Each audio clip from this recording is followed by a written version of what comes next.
Welcome everybody to our latest session of the Empire of the Ghouls. As usual, we're going to do a quick recap of what occurred last session, and then we'll get underway with tonight's session.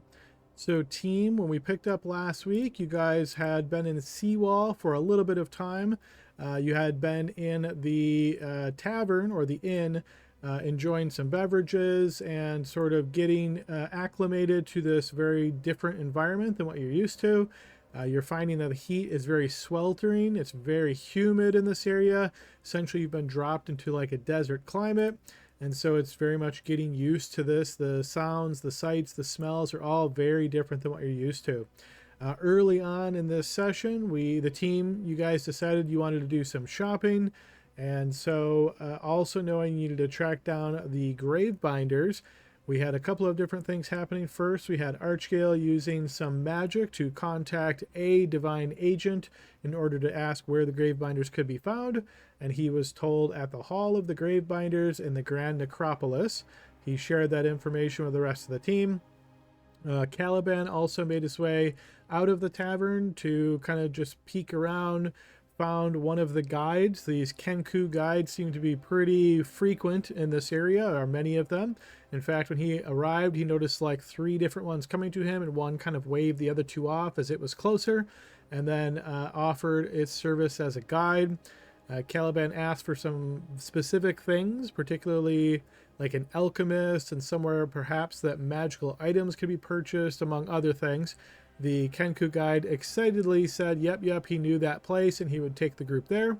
So the group spent some time in the inn, taking care of some odds and ends, food, drink, all of that sort of thing, before eventually making their way out of the inn and following the Kenku guide to these locations that were specified. So the guide took you guys into this bizarre kind of area where there were a lot of different stores and then a central stall that seemed to house a lot of exotic animals, particularly very colorful birds. You also noticed that there were these monkeys in the area that seemed to be jumping around and very playfully kind of interacting with some of the patrons and with some of the shopkeepers as well.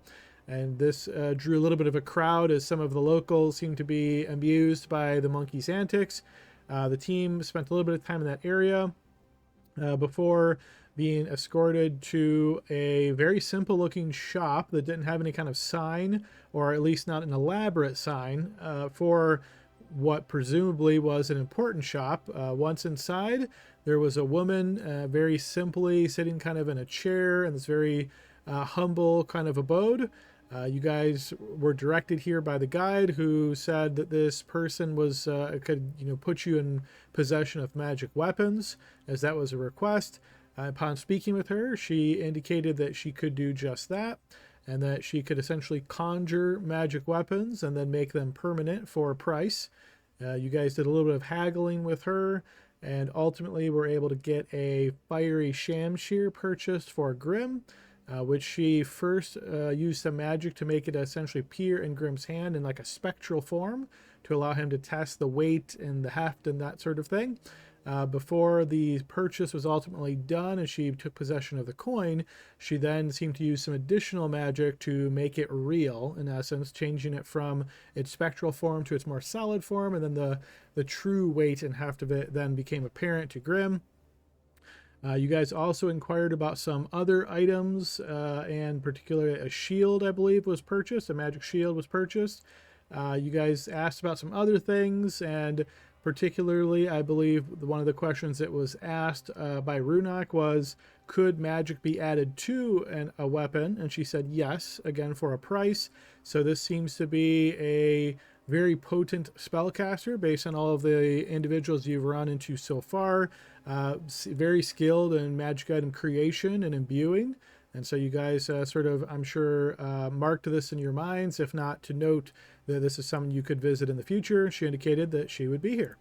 With that complete, you guys made your way out of that store and asked next to go to an alchemist shop with the intention of getting some perhaps different potions or looking for some other odds and ends along those ways. The Kenku guide took you that way to the south from the first shop, However, while taking you there, there was a bunch of commotion suddenly from the rooftops in this area, as many different figures, seemingly all of them Kenku, had started attacking your group from the roofs. The guide, after hearing a threat to his life from one or more of our player characters, did beat a hasty retreat, getting out of here as quickly as he could. The rest of the team engaged these Kenku on the various rooftops. Many of them are shooting bows at our team. Others were using these especially long spears that seem to be able to channel radiant magic into these spears as they struck down. Many of you took the fight to them by leaping on top of the roofs. So we had Grim doing his long leaping ballerina moves, jumping from rooftop to rooftop. We had Runak casting Fly to enable both him and Archgale, I believe it was, to fly, allowing far more movability around this area. And you guys continued battling these Kenku. We had really only, I would say, one kind of close call as the Kenku that was battling Caliban got a lucky blow off and did significant damage. But thankfully, with some healing from Archgale and the rest of the team kind of converging in this area, you're able to defeat the rest of these Kenku without it being too dangerous overall. During this same time of this battle, the monkeys that were in the middle seemed to rush about trying to steal any kind of objects from your sides. Some potions were taken. Some other items were taken. You guys did manage to stop two of the monkeys, knocking one of them unconscious and killing the other one, and retrieving two items that were stolen. But some items were stolen, and those monkeys escaped into the wider seawall area. You're not quite sure where those are. After you guys defeated the last of the Kenku and the monkeys were gone at that point, we had some magic, or I guess it's magic being used by Barnaby to allow him to speak with the monkey. So he channeled a little bit of healing energy into the monkey to bring it back to consciousness, and then talked to it and essentially asked it, what was going on here. Were the monkeys working with this exotic pet dealer? The monkey, in its limited intelligence, was essentially able to say that no, it wasn't working with the exotic pet dealer, but that they are essentially rewarded, given food and that sort of thing, from another individual if they steal things and bring them back to a central location. So with this in mind, Barnaby tried to convince the monkey to head back to that location, find something nice that your group would like, and bring it back to you. The monkey said it would do just that, and then once it was let go, it quickly jumped, climbed onto rooftops, and got out of there as quickly as it could. You guys then were able to notice as many of the commoners kind of started flowing back into this area. I believe a couple of you guys started threatening the exotic pet dealer around this time, saying he must have been in on it, though he professed his innocence. And that's essentially where we left off, as you guys have just wrapped up the events there in the central area, having fought these Kenku, gotten robbed by these monkeys, and you're deciding what to do next. So team, that's my quick recap of what occurred last week. Anything else I missed? Anybody would like to add? Yeah, I got one thing. It's that Runok noticed a creature that was kind of like following us or watching us. It was described as like a dog-like creature with bat ears, I believe.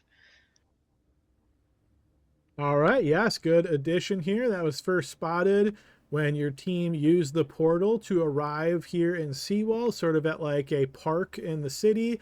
And yes, Runak just kind of calling in his memory. It didn't stick out to him at the moment when you first arrived, but thinking about that moment, there was this blue hound-like figure or dog of some kind that certainly stuck out its memory, and he tried to explain to you all as best as he could. But yeah, good addition. Go ahead, take inspiration there, Lod. I already have inspiration. Does anybody need it?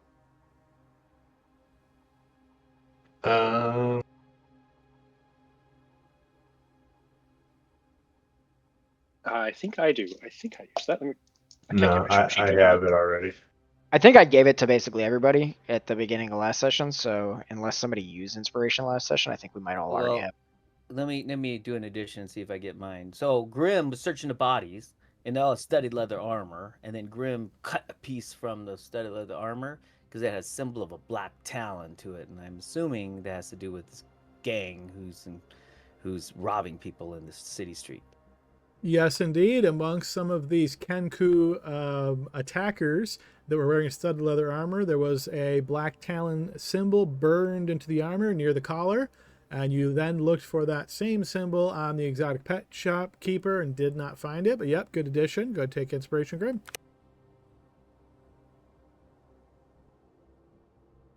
All right, team, if there is nothing else, it sounds like most folks already have inspiration. Let's go ahead and get you guys back to Seawall. Can I use an inspiration to burn a level of exhaustion? Unfortunately not. All right. Yeah, I'm looking for a nice short rest moment as well, but we're kind of in the middle of the crowd here, so we gotta probably get moving.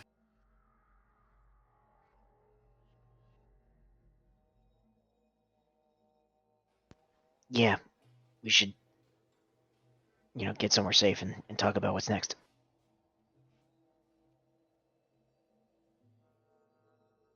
We're still on that map, Adam, right? Where the crowd started gathering back around, become normal city life or something? Essentially, yes. If there's something particular you want to do on that map, I can certainly put you back there. Otherwise, we can just stay on the general Seawall map. Yeah, I just want to make sure I didn't miss anything. Well, where's our guide? Well, he ran away. Do we want that guide anymore? No. Yeah, well, okay. Maybe we should try Unless to you're find, hungry. yeah, well, we can eat those chickens. What about buying that diamond dust? Did we still want to do that? By the way, Yes. where's the police? Where's the city guard and watch? Isn't that weird? I don't know, maybe they don't have them here. All right, well, Or maybe they Be don't careful. protect foreigners. yeah, let's finish up our shopping, and then I need to sit down for a little while and try to. I'm exhausted still.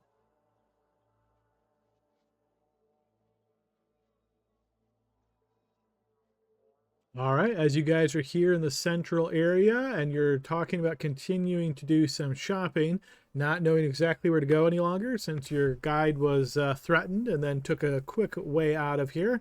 However, as you guys are just kind of around the exotic pet shop owner and these other areas, you do hear commotion from the folks returning. Everybody sort of commenting on this attack that just occurred here. You'll even notice some of these commenters, particularly younger folks like teenagers, seem to be trying to loot the bodies. You guys already kind of went through and picked all the coin off of them, but they seem to be looking for almost anything, like even stripping off the armor as best they can or taking a weapon that you guys left behind. It seems like they're going to be stripped bare very quickly.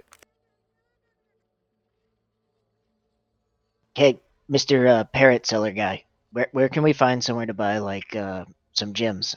Like we want like diamond dust. Oh, you a gem? Gem, you can find Shadow of Gem to southeast building right there. Thank you.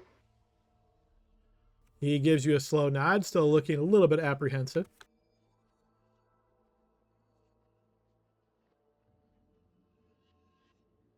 Do we want to go buy that stuff? Well, how much is one of his parrots? Are you saying you this don't want out a loud parrot? where he can hear you? Yes. Oh, yes. The parrots, they are very beautiful, no? And they bring much prestige to the owners. Of course, they come with premium price, 25 gold pieces. Oh, that's steep. Ah, yes, my friend, but I tell you, when you walk around with beautiful bird on your shoulder, every woman will look at you and say, wow, he is someone important. What about 10 gold? Because we just saved you and all of your other birds from those scary chicken people. Oh, I would so like to help you, but I don't set price. Price is set by rules committee and make sure that everything is done right. I can't lower price on my own. It's just not allowed. Okay then. Well, goodbye. Hey, quick mic check. Yep, you're Yeah, coming you're in good. loud and clear. Okay, thanks. Hey, Adam, I'd like to ask one of the other commoners around and everything, and just say, hey, excuse me, we had a problem potentially with our bird guide person. Are they normally honest, or do we tend to have problems? Do you guys have problems with them sometimes? You see, he looks around and says, I don't know what you're talking about. I just got here. I don't spend much time. I gotta go.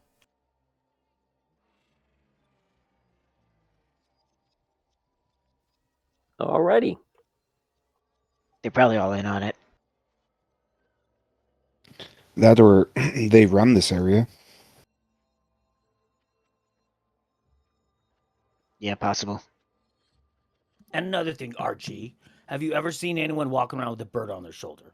This whole time we've been here. But I could be the first.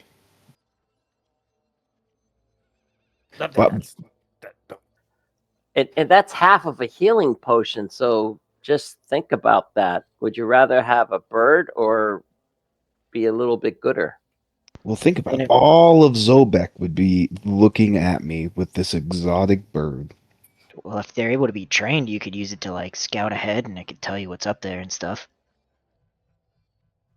If anything, get one for Barnaby. He's the one who can at least talk to it. Well, don't they talk back? And he needs help with the ladies, obviously. I thought that was Caliban. No, Caliban doesn't need help with the ladies. Are you writing this down? I thought you were the one taking notes. Caliban's the one getting all the girls. Barnaby's the one who needs help with girls. He should have the bird, and he could talk to him. I think we're going to go get the diamond dust. Yeah, let's do that. Hey, this was your idea. Yeah, it was almost a good one. As you make your way away from the exotic pet dealer, the short walk to the shop that he pointed you to, Caliban, you're going to notice a woman standing nearby a building, and she's looking at you, and she has this expression on her face like maybe she recognizes you, and you see she's kind of giving you this look like, See, there we go. Man, is it hot? I hated not having my... Hey, who's she? Would I recognize? Do I recognize her? You don't. No, you don't think you've ever seen her before, but she sure looks like she knows you. Kind of looks behind him, like just making sure she's not looking at somebody behind him, which is always super embarrassing when you do that. You do that wave, and so he'll maybe just try to do a little bit of a little wave to her. You see, she gives you a slight smile, and then she looks at you and she says, I must ask my friends. Right? That I must ask my friends. Ask them what? Ask them what? You see, she looks confused for a moment and says, "You must be an actor, right?" Oh, because of my appearance? No, this is how I am. Not that common down here. Yeah, you see, she kind of looks confused once again and says, well, maybe it is just major coincidence, but, well, a new play came to Seawall not long ago, and you look just like one of the main players. Oh, that's interesting and unexpected, with the same coloring and horns exactly like this? Yes, they call him, Caliban the Cowardly Warrior, and his catchphrase is, I must ask my friends. What? Hey, what? That's not right. But do you recognize my friends? How about that one? He points to Laud. He's quite round. Do you recognize him? Hey. No. Oh, the ugly green one. Yes, there's another one. Wow, you guys all look so good. Guys, I think something weird's happening here. She says there was a play. What was the green one's name in the play? I think they called him Grumby, or Dumby the Grumby, something like that. This sounds like a great play. We should go watch it. Wait, where is that said play happening? Oh, you can find it at the player's house. I can show you. I don't think we have time for that, but could you give us the synopsis on that real quick? Oh, yes. I've seen it many times. You see, Caliban, the cowardly warrior. He goes around, but anytime there's any trouble at all, he always has to ask his friends if he can do what he needs to do, or where he should go, or making decisions. And he always has this look on his face every time. And that's my friends. It's very funny. Well, were there any other characters?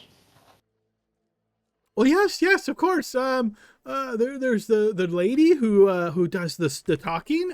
Don't remember her name though. She wasn't very funny. But then yes, Grumby the Dumby. I remember that one too. He was always complaining about everything the woman said. Let's see. Yeah, I think that's the only ones I remember. Those were the funniest ones. Do you have like a pamphlet, or do you know where we can get one? Oh, no, it's word of mouth. It just brings people in. If you go to the player's house, it's on the north side of Seawall. You won't be able to miss it. It's a very large building. Caliban, this is your girl from that first girl who said she's going to write stories about us.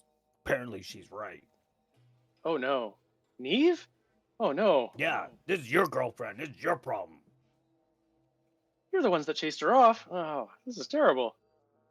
Well, you better ask your friends. See, it's even funny now. Friends like this, I tell you. Hey, Lord, give me the bag of holding. I don't care how hot it is. I did not like being without my armor yet again. I'm gonna put my armor on. I don't care how hot it is. Excuse me, miss. Caliban is more than glad to give autographs, though, if you would like. He said he's not an actor. You know what? He was acting like that. That's him. Go ahead and give me a deception check, Barney.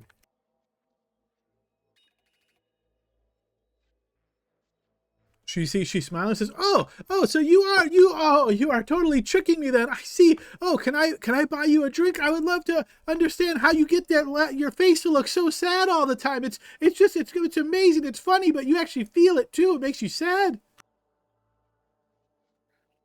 Caliban's like hunched down, trying to strap on some armor, just kind of grumbling to himself, not liking this at all. Make her go away.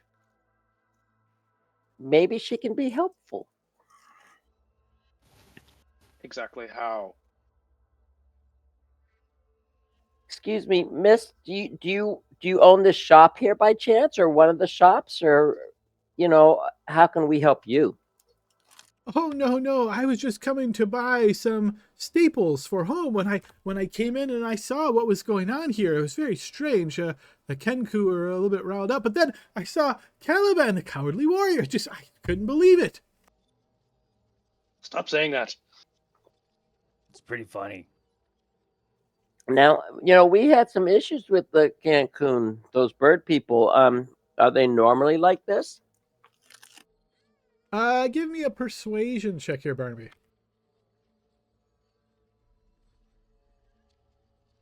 You see she looks kind of towards the ground, looks around, see if anybody's close by, and then she says, "Sometimes, yes, they seem to be getting a little bit more riled up lately. They always target well-armed and armored travelers, such as yourselves." Very good to know. Thank you very much. You've been so kind.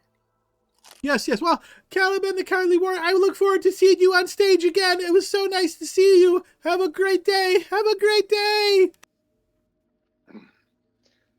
Grim, can you get this buckle at the back? It's not a good Sure, day. fine. Here you go. Who's Grim? I think you mean Grumby.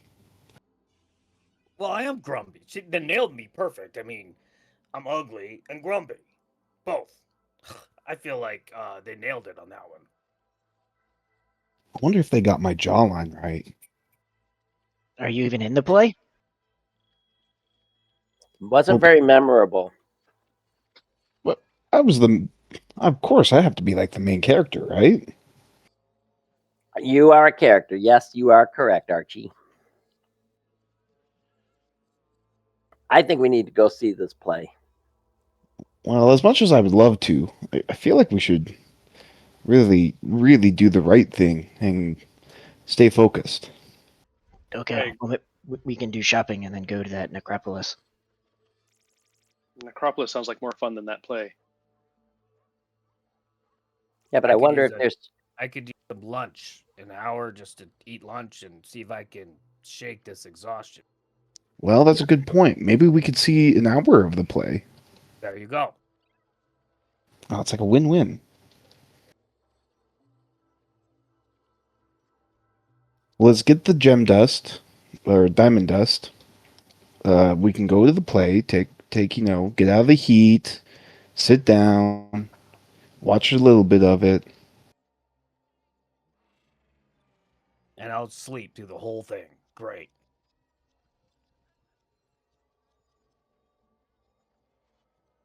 All right, you guys make your way to that shop that was pointed out to you by the exotic pet dealer.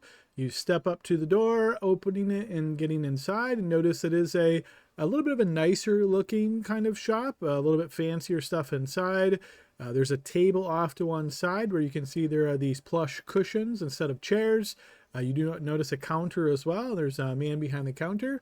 You see he raises his head as you come in, and he says, "Ah, welcome, welcome to my shop.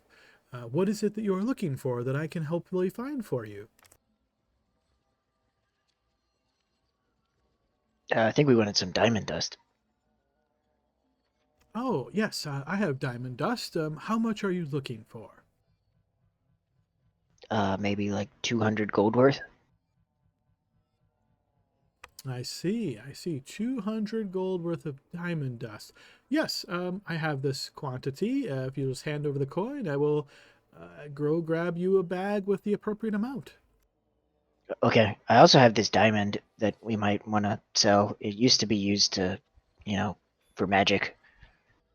It's the chromatic orb diamond that Zach used to have. Oh, well, if you wish to sell it, I can certainly appraise it for you. Yeah, sure. And I'll hand it over so they can take a look. All right, you'll notice he takes it and he pulls this small, fine magnifying glass from a drawer under his table here. And you see he starts looking at the gem and looking at it very carefully, kind of moving it over in his hand. And then you see he pauses for a moment and he says, yes, this seems to be decent quality. I could give you, say, 30 gold pieces for it. What do you guys think? I think that sounds fair. Yeah, sounds like one whole parrot to me. Could I do a insight check to see if I feel that he's giving us a fair deal? Sure. As far as you can tell, yeah, it seems fair. Just to let people know my dice are doing well today. Hopefully it's the same if there's combat.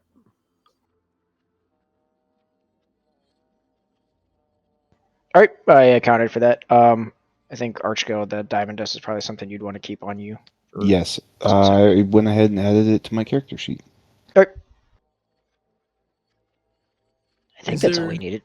Nothing else? Okay, well, thank you for your patronage, and I wish you have a great day. Thank you, sir.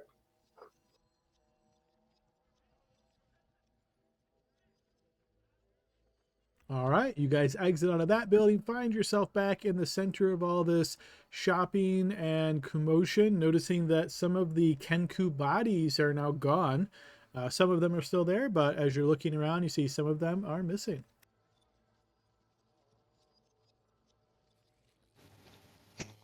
Let's head to the play. Let's dang it, we should have asked that lady where it was actually going to be.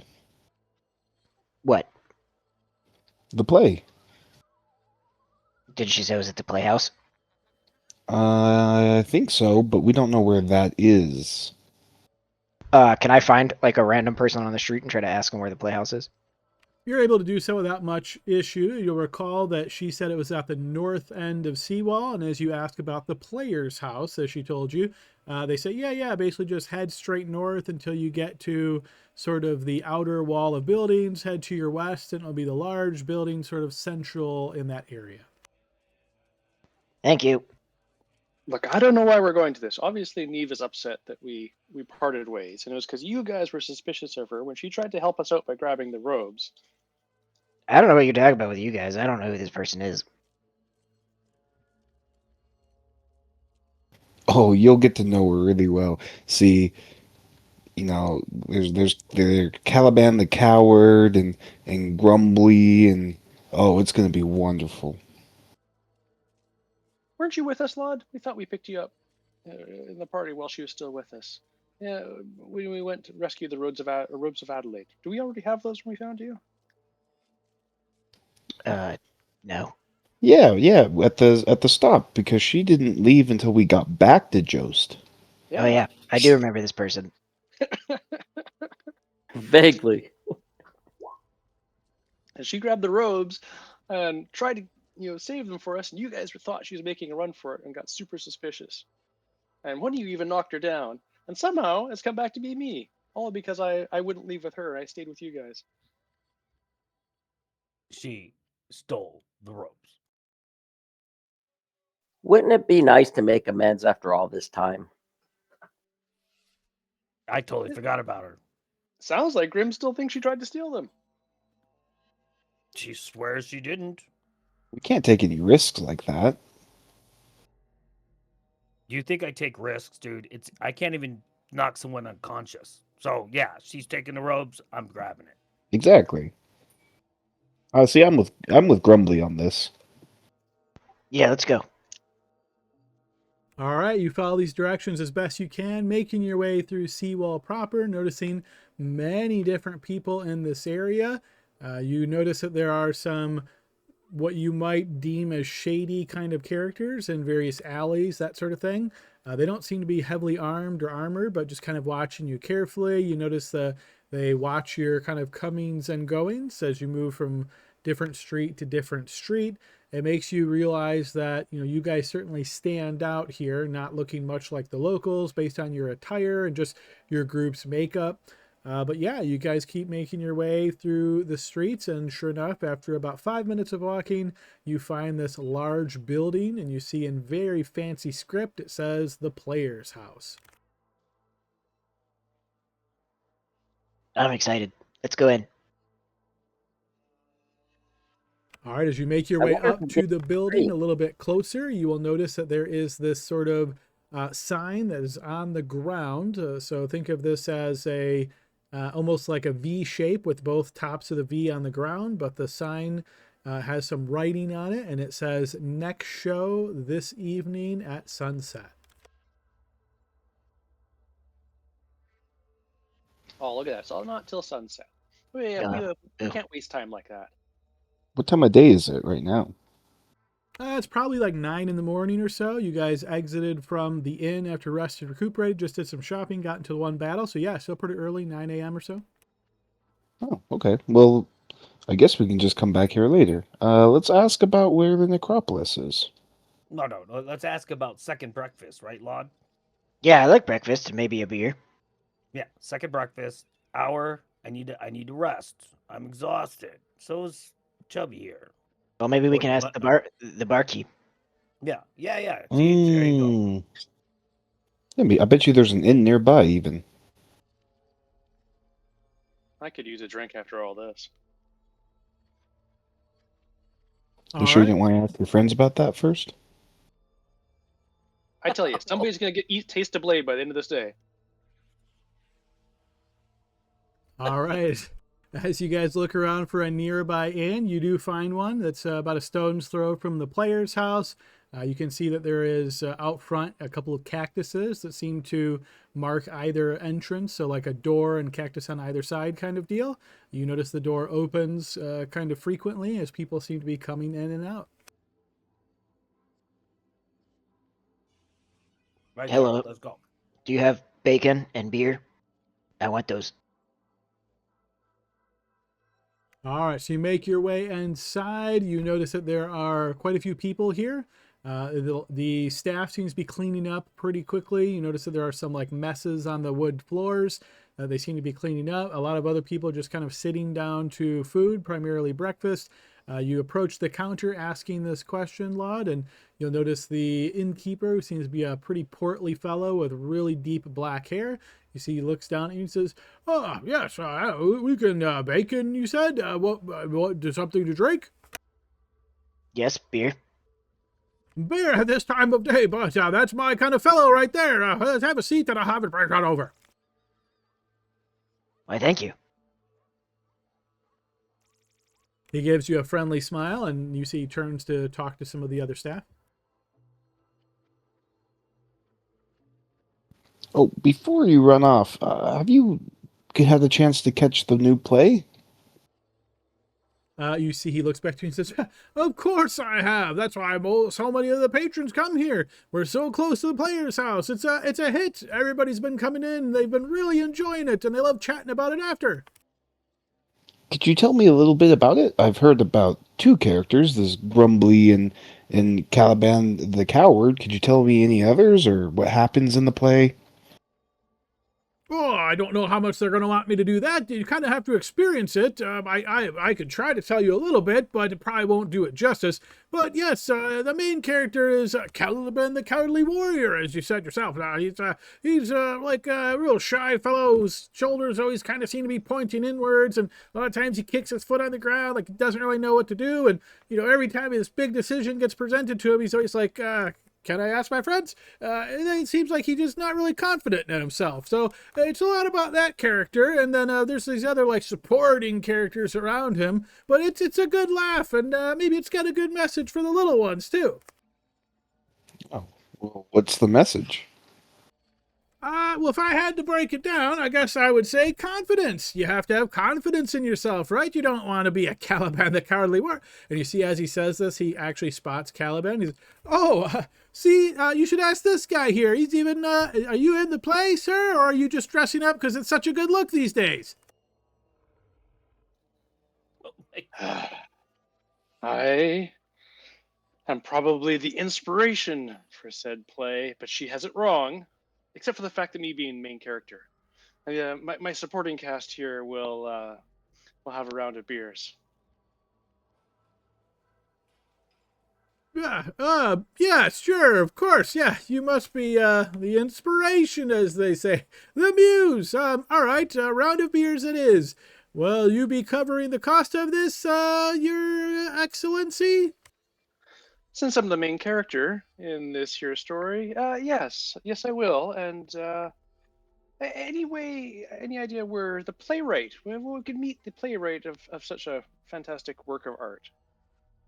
Oh, Glenda. Yes, she stopped in here a few times as well. Every time she comes in, people are very, very happy to see her. They just lavish her with food and drink, and they ask her when she will write her next great play. Though I don't know if she's going to be able to hit as good as one she did here with Caliban the Cowardly Warrior. It hits in every area that you need. Linda, you say? Interesting. She, we'll keep an eye out for her. You wouldn't happen to know where she's staying, would you? No, I can't say for sure. I wouldn't be surprised if she's at the player's house right now. Each night they try to tweak a little bit and see what worked the night before, what the crowd reacted to, and make it a little bit better, a little bit different, or add a little bit of quality. Maybe they've got to spice up some of the decorations. It's a never-ending job, as they say. Good. Well, maybe we'll stop in and help her out a little bit. Say hi to an old friend. Yes. What does Glenda look like? Could you describe her? She's a beautiful older woman, maybe in her 50s or so. Long, dark brown hair, very bright green eyes, and she just has that presence of like a noble everywhere she walks. It's almost like the ground doesn't want to disturb her. It's really a sight to see when she walks. That doesn't track. I wouldn't try to track her if I were you. No, never mind. That's good. Thank you for your help. Any tosses of my, what would be a gold? Would probably cover the whole. You're pretty confident a gold would cover it all, yep. Yep, tosses that to him. One last question. He catches your goal with a smile, and then he looks over towards you, Arch. Oh, yes, sir. Do you know where the Grand Necropolis is? Of course, everybody. Oh, you must be from out of town. The Grand Necropolis is just a short walk out of the northern gates here of Seawall. Could probably get there in about 10 minutes. Okay, well, interesting. Thank you. You're very welcome. Why don't your group? You have quite a few folks. You see that corner booth over there with the really nice cushions, and you see the plants and stuff over there? That's my best booth. Why don't you go over there and I'll make sure everything's brought to you? Okay, excellent. All right, presumably you guys make your way over to this area, and sure enough, it does look like it is very nicely decorated, very comfortable, not just sitting on hardwood chairs or hardwood sort of booths here. You're sitting in cushioned booths, so it's much nicer. Those of you that are wearing armor, I will say the heat is the sun is kind of going up. You're out of the direct sun, so it's not as bad, but you're definitely starting to feel it a little bit more as the temperature is beginning to pick up in the early morning here. But yeah, you guys relax here. There is a bit of a breeze coming through, so that's nice. And after about 5 minutes or so, you notice a waitress coming over with a platter where she puts down 7 beers, and then you see she has this big platter of bacon as well, and she puts that in front of you, Laud, and she says, "Oh, he said that you just wanted bacon? I just wanted to make sure that was okay. Bacon and beer, nothing else, good sir?" Yeah, that's fine. All right, well then you enjoy yourself, and if you need anything, my name is Antoinette. You can simply call for me. I grow as he's got like fistfuls of bacon and he's shoving it in his mouth. She gives a smile as she scurries back.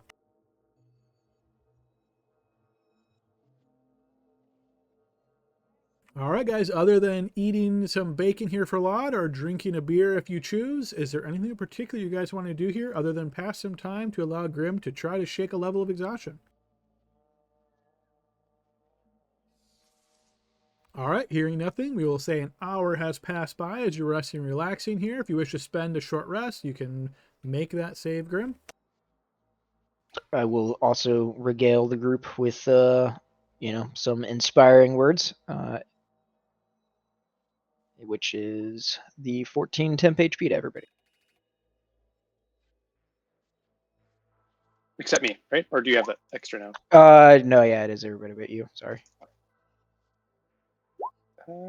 Sorry, out of my hit short rest, I didn't seem to get my chance to roll hit dice. So The dice are kind of weird. Yeah, when you hit short rest, you can scroll down and click them, but it kind of is individual. Yeah, that's different, isn't it? I just took all of them. I didn't mean to use all. I'm just going to take the first roll if I can. Yep, yeah. You're allowed to spend one and then decide if you want to spend another one. So yeah, as long as you're doing it die by die, no problem. There's also like underneath your hit points, there is hit die that you can just roll there afterwards if you want to do it like manually. Oh, cool. Oh, that's good.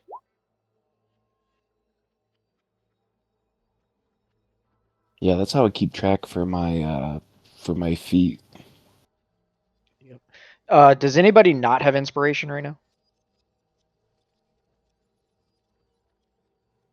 All right, sounds like we're good. That's weird. I clicked on the hit die. It took the hit die away, but then by doing it that way, it didn't actually add it on. I didn't see where. I think it just rolls it, and then you might have to adjust your HP manually. Oh, there it is. Super delayed. There it just came up now. Okay. Holy crow. Okay. we overwhelmed Roll20 a little bit, I think. Occasionally it runs a little bit slow. I've been noticing that today, so that could be an impact as well.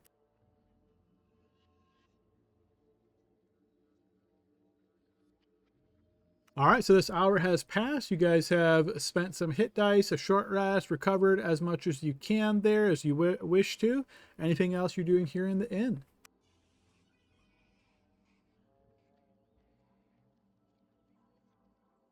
Shall we head out? Time is of the essence. Do we go into the necropolis now?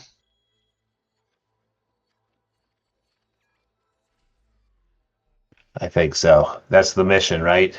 It's time for us to be the heroes. Yes. Yeah.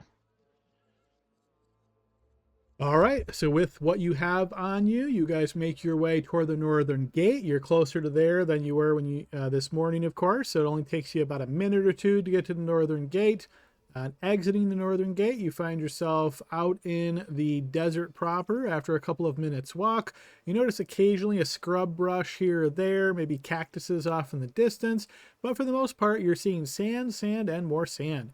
The heat is really starting to get to you as the sun is really beating down on you. In fact, those of you that are wearing heavy metal armor, you'll actually notice little bits of smoke almost seeming to rise from your armor. You get the impression that even as you tap it, like with an ungloved hand, you can feel how hot your armor actually is. You can tell it could actually potentially burn you if you were not very careful. You walk for about 10 minutes or so, and off in the distance, you find yourself on the outskirts of what must be the necropolis of Seawall.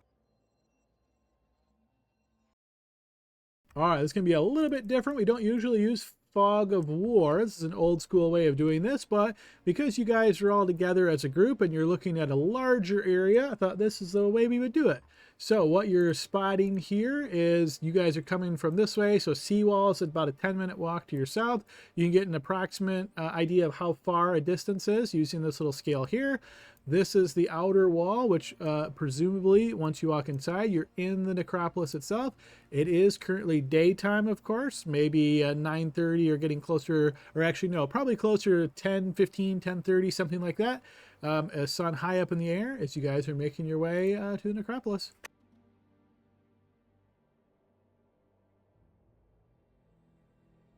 So we're just looking for the Gravebinders, right? Yes. Yeah. Okay.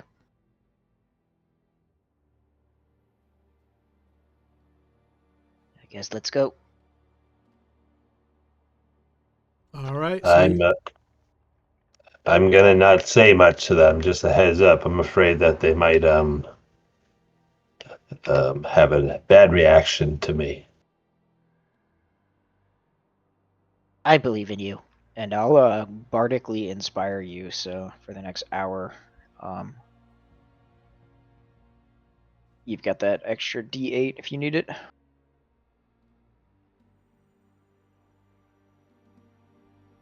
Thank you.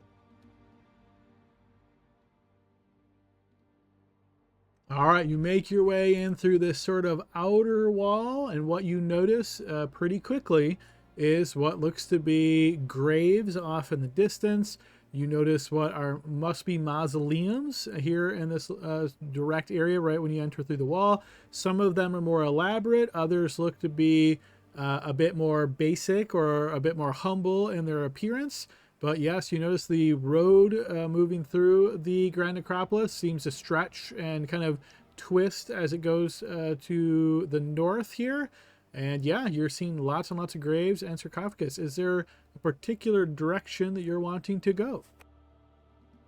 Correct me if I'm wrong, but I think they mentioned there was like a temple in the necropolis. That's where the Gravebinders kind of hung out. So can we see that or anything of that nature? From where you are right now, you don't see anything that you would assume is a temple. But again, your vision's going to be blocked in many areas by these mausoleums. So you can only see a very small fraction of the necropolis at this point. But as far as where you're actually going, yes, I believe Archgale, you know exactly where you guys are going based on that divination. If you want to let everybody know what you're looking for, that might help. Specifically, it says at the Hall of the Gravebinders in the Grand Necropolis. Okay. Well, I imagine the road would lead there, right? Well, I assume the road leads to the Grand Necropolis, yes. Well, maybe we just follow the path. Yeah, let's go. All right, you guys continue making your way down the path. As you pass this rather large building, this mausoleum here, you notice a sign on the wall that says the Mourner's Hall. Oh, is that where we need to go? No. No. I presume this is, if you died, we would go here, and it's like the public area for, I don't know, mourning. Well, Didn't you need to do some praying here for some of those who died in the past? Mm, we could go in there and mourn those people if you would like. No, I don't want to. I thought you were planning on it. Something about the gold. No, I have to. Well, I have it written here what the last wishes of each of our members were. Braddock wanted his gold gone given to a person named Xavier in Zobek. Oh, okay. Well, we can do that later.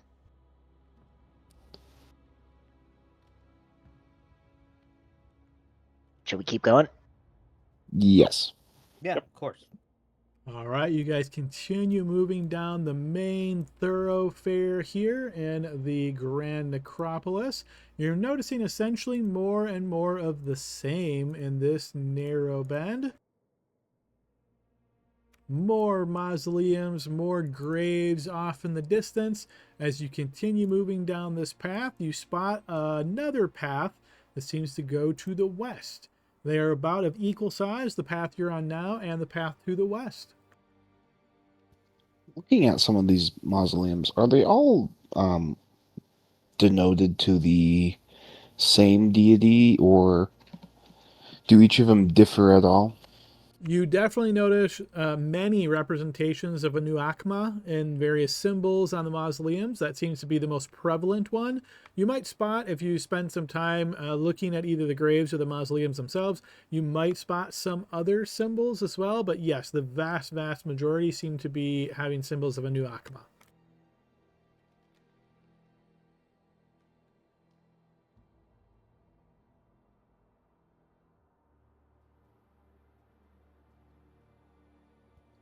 Well, So this is like a fork in the road that we're at.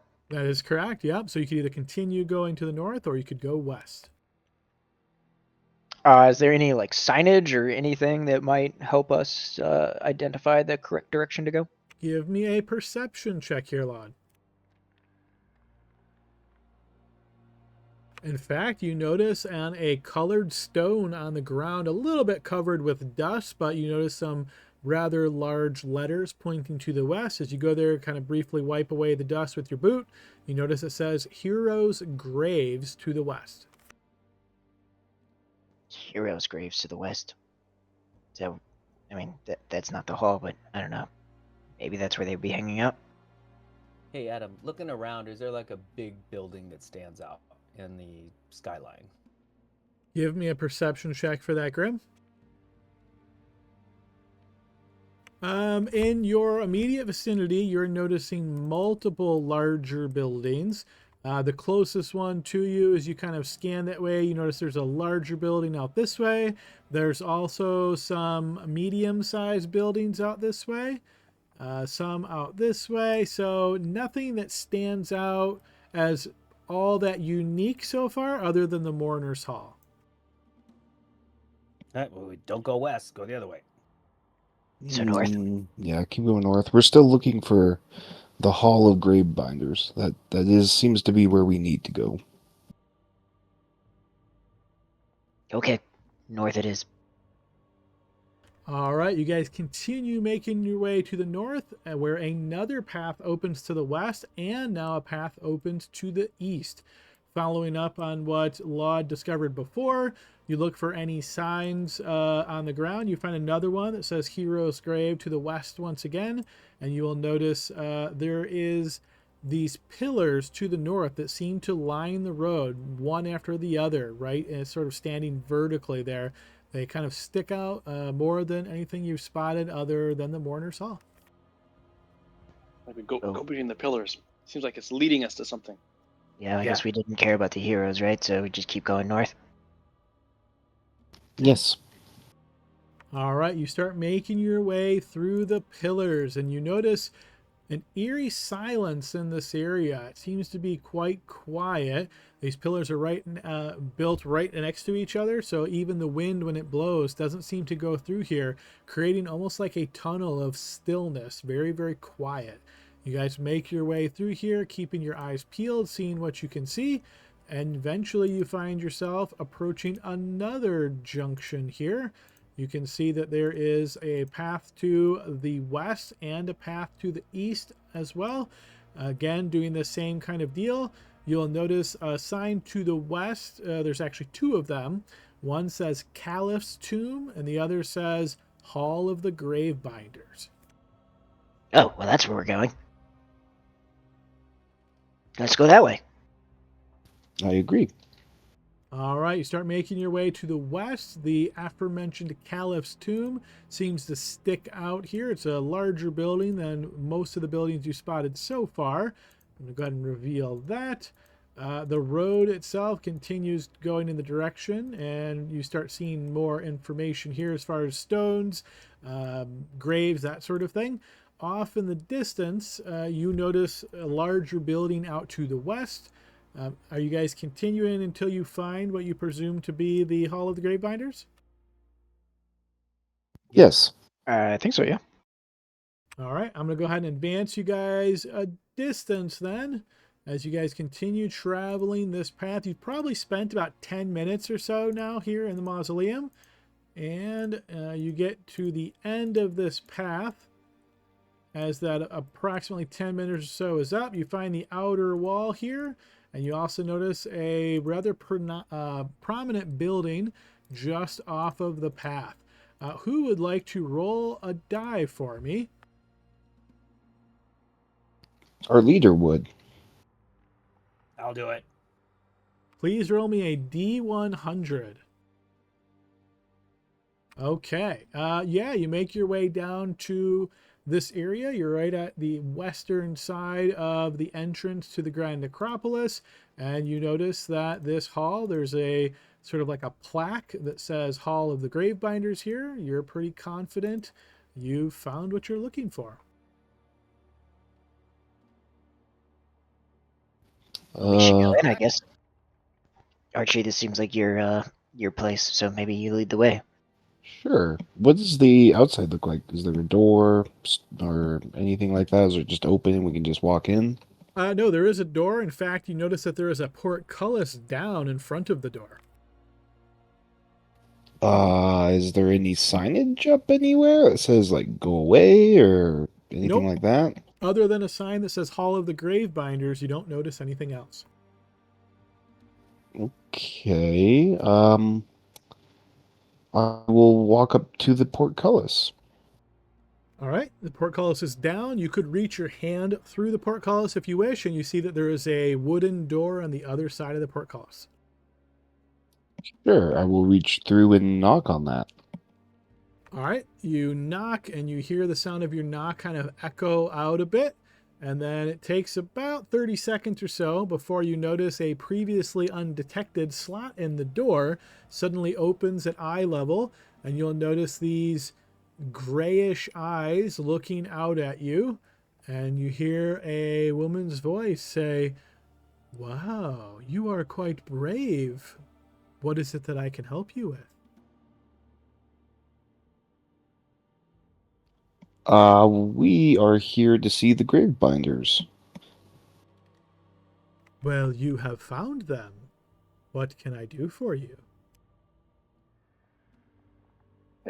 And for the record, we are quite brave. We're very brave. Yeah,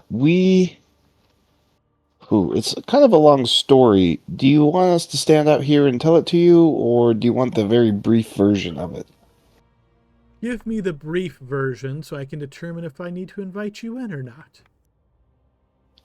We have heard that the Gravebinders are able to pass undetected, or at least they're rumored maybe to be half alive, half dead. I'm not totally sure.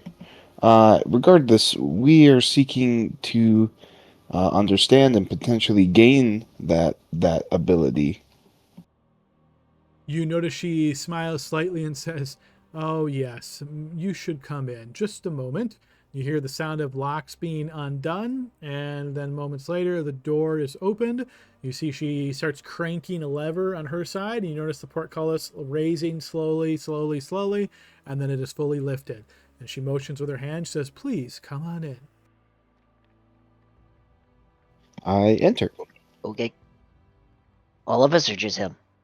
All of you. You should all come in, quickly. Thank goodness, it's roasting out here. All right, as you all step into this sandstone building, you notice she repeats the process, lowering the portcullis, then closing the door and locking it. You find yourself in a lobby area. It's not very large here, but you notice several doors branching off. You see she kind of looks at the doors and then looks back towards you once all of the locks are in place, and she says, "My name is Farah Hidiati. I am one of the gravebinders here. Much of what you speak is rumors. We gravebinders move about the Grand Necropolis not with magic or trinkets, but because it is the law of this place. Alas, something has changed in recent months, and these rules are not being adhered to. We are meant to be able to prepare those who have passed for the afterlife during the day before leaving the area to the undead to roam at night. However, something has been causing the dead to be more restless than usual, and despite our efforts, we have been unable to perform our duties." Thank you. Well, that's not good. Any idea what's messing it up? You see she pauses for a moment. Go ahead and give me an insight check here, Lod.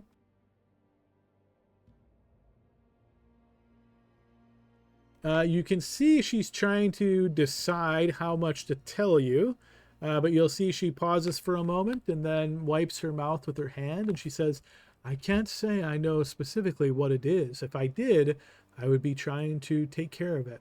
Perhaps it is restless spirits. Perhaps some greater fiend has gained control of the unquiet dead. I'm afraid if I knew the cause, I would have taken greater steps to correct it.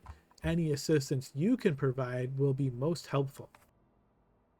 Well, I don't know if these two things are related, but you might be the only one to know.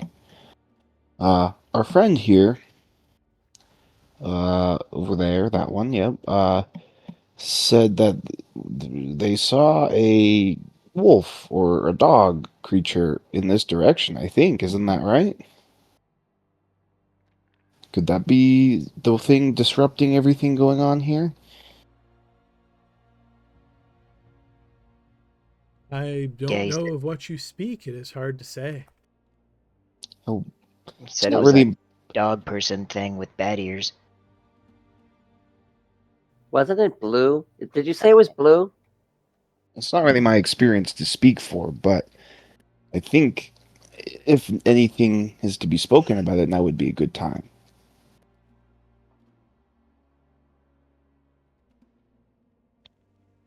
Yep, it was a blue wolf-like or dog-like creature with bad ears and big long hands, I think.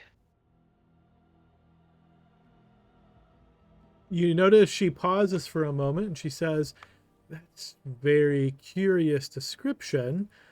I must say, I feel like I've spotted something like that myself here in the Grand Necropolis, but it was at a distance and I wasn't able to get a very good look at it, but the briefest of information I was able to ascertain matches what you are saying."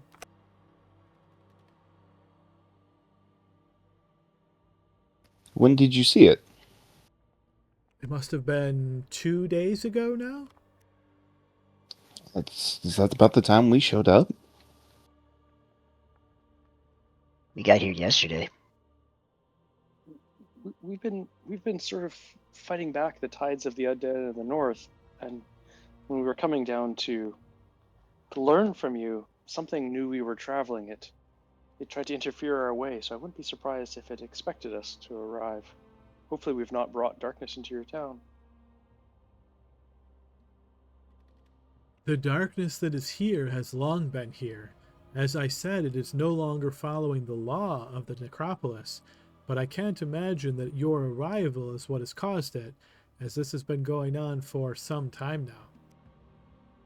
Ooh, that's a relief. So, you say that there's no magic or trinkets or anything. It just is the way it is here. That's how you walk among the dead. Is there any way to make it so that we can do that, but anywhere except here? While it is true we gravebinders do not pass as easily amongst the dead as you hoped, I am aware of where information such as you are looking for may be found. My family has long possessed a book containing many secrets of the undead. My predecessors and I have found it to be of limited help here in the necropolis, and it has gone unused for generations. If you are able to restore order here in the necropolis by discovering and destroying the root of the problem so that we may once again lay our dead to rest, I would part with this book. Right. That sounds like a plan to me.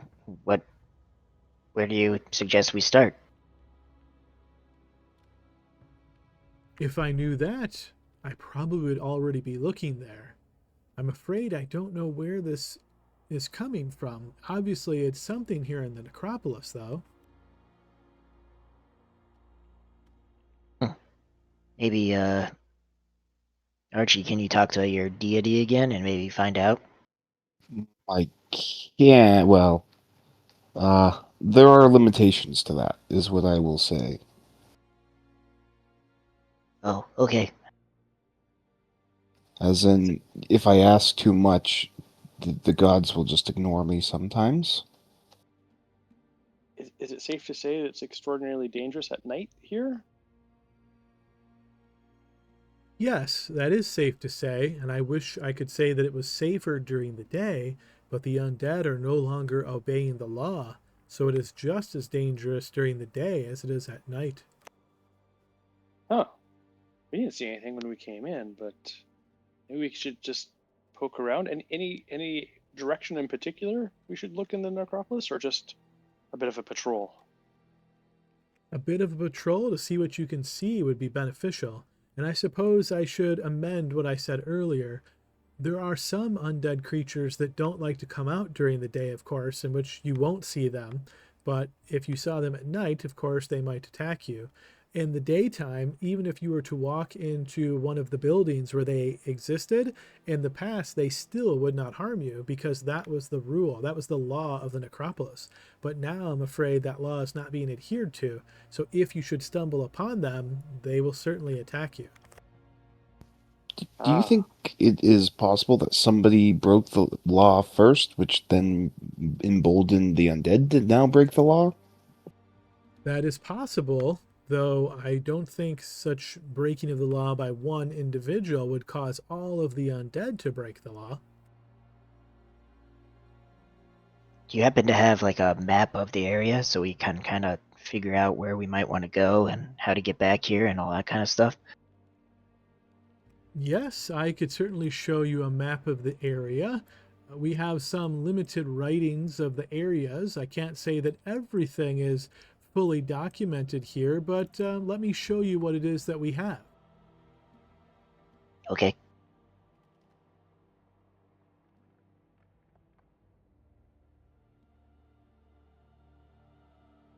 All right, and she reveals this map to you. I'll take out my book and scribble down as much of that as I can. Try to copy the shapes. Necromancer's Laboratory? That sounds like a place that something could have gone awry. It is an old name from something that occurred long ago. It is no longer occupied. Who's this Caliph? Caliph's tomb? Why is his tomb so big? Caliph is a title of rulers here in Seawall. That is one of the Caliph's tombs, a very prominent Caliph, name lost to history, though, I'm afraid. And what's the Sphinx for? Is it just decoration, or is there anything inside? No, that is where the matriarch Sphinx and her brood reside. What's a Wait, like matriarch actual Sphinx? Sphinx? Yes, her name is Shafika Saham. She has a small brood of sphinxes, her children, that she lives there with. Are they friendly? Yes, as long as you don't harm them in any way.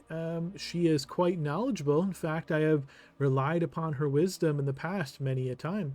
If you choose to visit her, I would recommend bringing some fresh meat. It's considered a fair trade.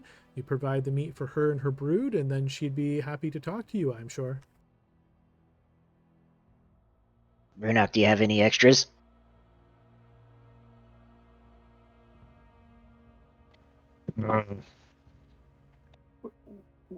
We'll see what we can scare up for her. That's really good advice. I think there's probably those three in that quadrant would be a good place for us to start. If we don't find anything there, we work our way around. I think that sounds good. Just really quickly, some other questions. What's the purpose of the silent pillars? We walked through there and we didn't even hear the sound of gusting wind. Yes, the pillars block out all sounds. They were designed long ago to allow people to contemplate loss as they were bringing their loved ones for internment.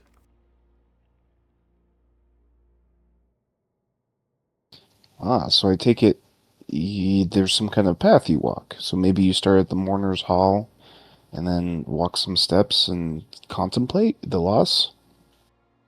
Something along those lines. When the necropolis was still young, people came from the south and walked all the way to the north. So yes, they must pass by the silent pillars, as the first graves were interred at the northern end of the necropolis.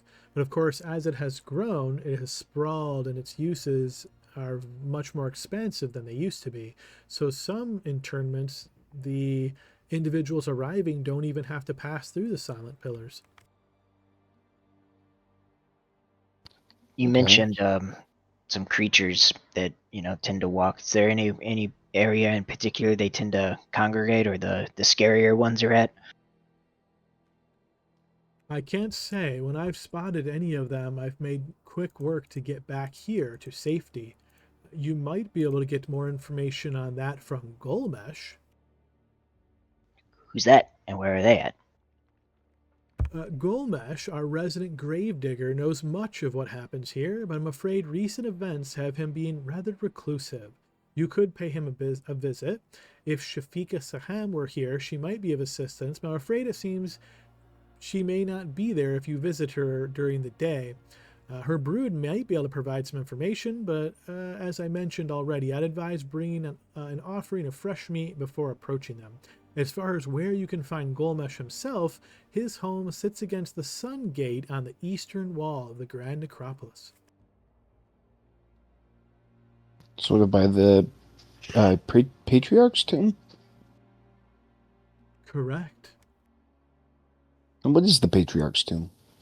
Oh, that was a individual of significant religious advancement, someone who was very high in the pantheon, a human worshiper and priest, you might say. The Patriarch was a very noble individual, but much like the Caliph, his name has been lost to history. Many folks come here, particularly when things were still normal. They would come and pass by and read some of the engravings on the Patriarch's tomb as sort of words of affirmation.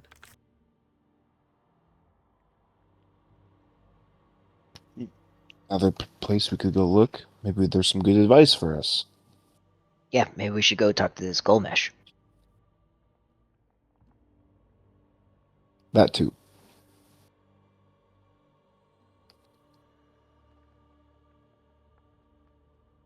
All right, we'll see what we can do. About finding the reason for this, guys. I think we should head to the necromancer's laboratory. That just has trouble written all over it, doesn't it? Probably. I think everything has trouble written over it, but that's probably high on the list. What's a blue minaret? The Blue Minarets? Yes. Well, that area was some of the first graves that were interred here, and it was a family group that took on that label. Think of it sort of as like a faction. They were interred there together. Do people of that faction still live? If they do, they are not numerous enough to be significant. One question before we go. If it starts to get dark, can we come back here and rest for the night? You said it's dangerous out there at dark, so... You could, but at the same time, if you haven't found what the trouble is, you might have to spend some time in the necropolis both during the day and at night to see what might change in order to find out where the source of the trouble is.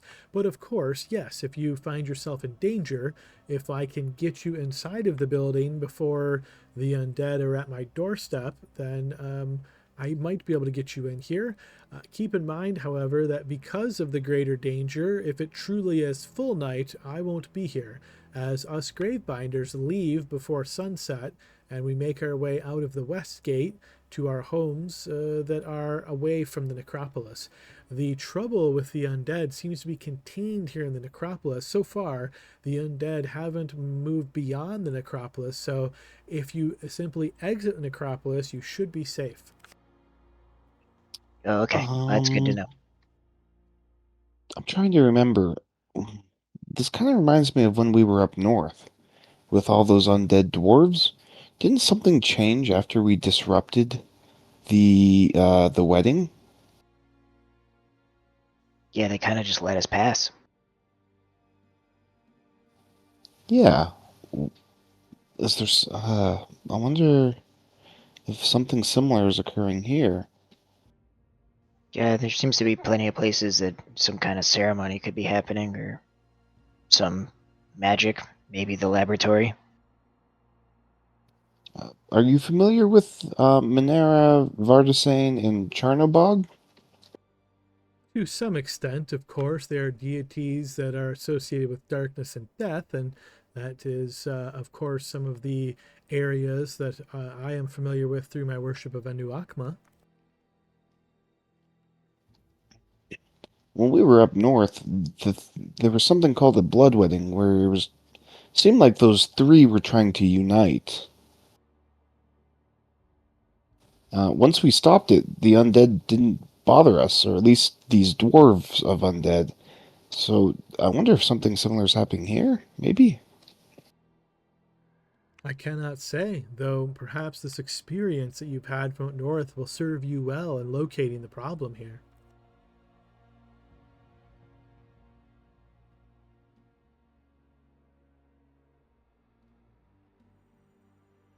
Oh, one more thing before we leave. Do you have the ability to cast magic? Like, I'm pretty exhausted, so...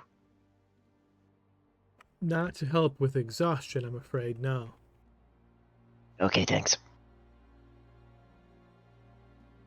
I have that ability, actually. Yeah, I don't want to burn our resources, so... I was gonna say, we just spent the money on that, but, Yeah, I think it's also a 5th level spell that you probably are going to want available. okay. Well, should we go talk to the gravedigger first? Sounds like a plan to me. Maybe we can get fresh meat for the sphinxes? Yeah, the stuff I have might not be fresh enough for him. Has it not been, well... Well, the city was only about 10 minutes away, so we could just always head back and buy some and then come back. That's true. But since we're here, we might as well go talk to the gravedigger first. Okay.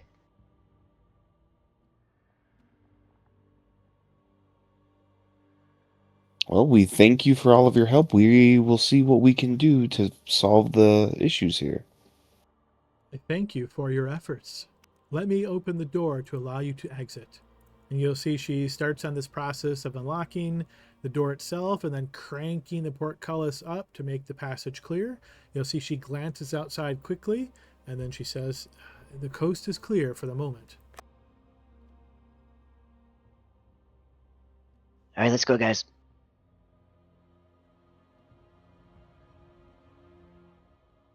All right. Okay. The scale on the map is not accurate, right? Because, like, if I'm doing the line, I'm seeing that it's 80 feet across. It is not. No, you can use the scale on the bottom if you really want to know the specific number of feet. Okay, I mean, I was just trying to just guesstimate, because it looks like it's about, like, 4,000 or so going across the whole thing. All right, so you guys are making your way over to the east side then, to the Sun Gate? Yes. All right, so you guys start taking essentially that same path back. You're just gonna follow the road and make your way basically straight across. Yep. All right, so you guys continue walking down the same path you were before.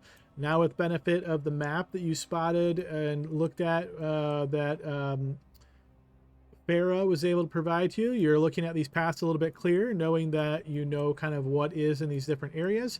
You pass by the sort of central path and the silent pillars once again, noticing that as you pass this way, it seems as the graves themselves are a bit more elaborate and well kept up as you're moving through.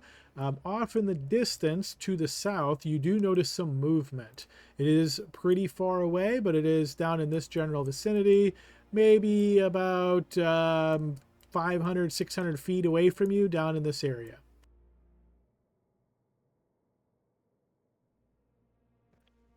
Is it blue? It is not. Nope. If you look carefully, you can see movement, and then you peel your eyes, and it looks like humanoid figures kind of moving about the graves down there. It's probably just undead. We should just keep going. We know they're about.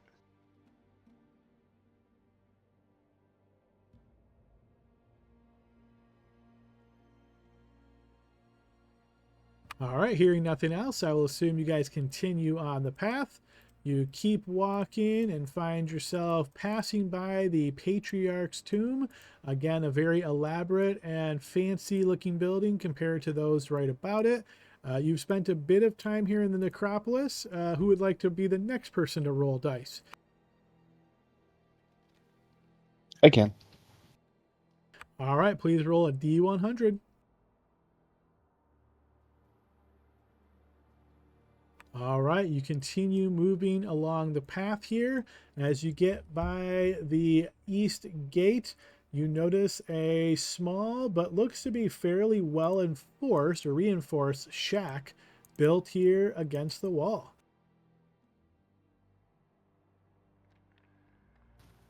Well, let's do the same thing. Let's walk up and knock on the door.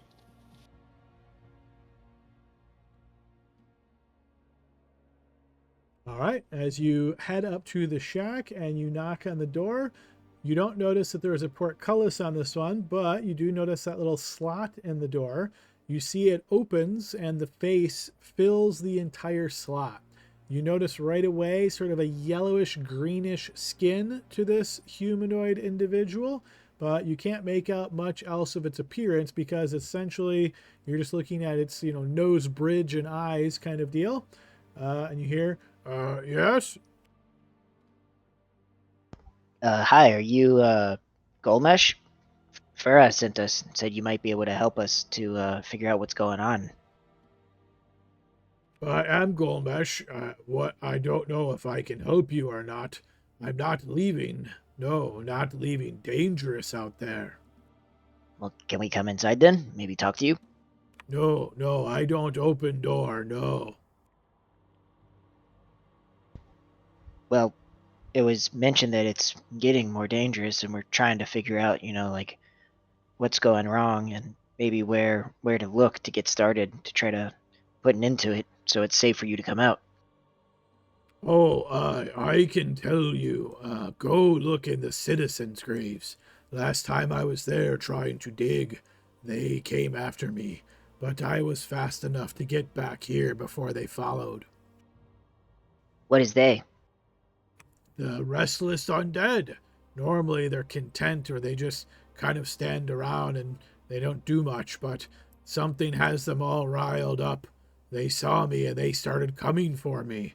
I saw that hungry look in their eyes. Is that the only place that they've been acting weird, or is it all over the necropolis? That was the last place I saw them. Before that, off to the north, but then they didn't bother me much. They acted different than normal. They were a bit more moving around and such, but they did not attack. It was only when I was in the citizens' graves that they came after me, and I knew they were going to try to take a bite out of me. Well, that sounds like a good place to start. What do you guys think? Yeah, let me put my armor on first. So I will begin to put my armor on. All right, assuming you have heavy armor, it's going to take you about 10 minutes.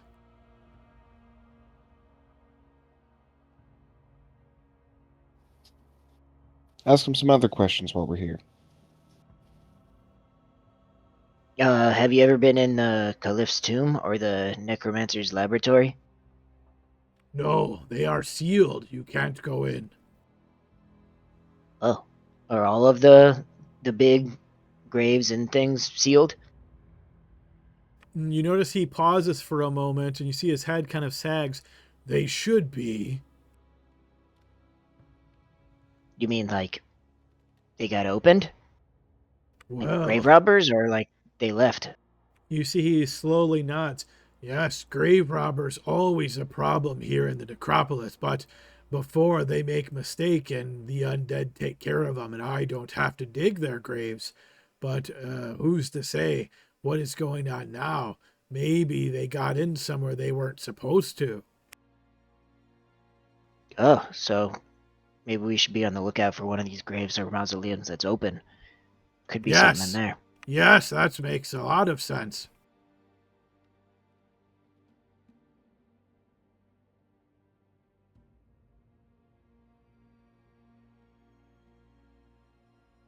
If you haven't already, you could go speak with Sphinx. She's very smart, knows stuff as well.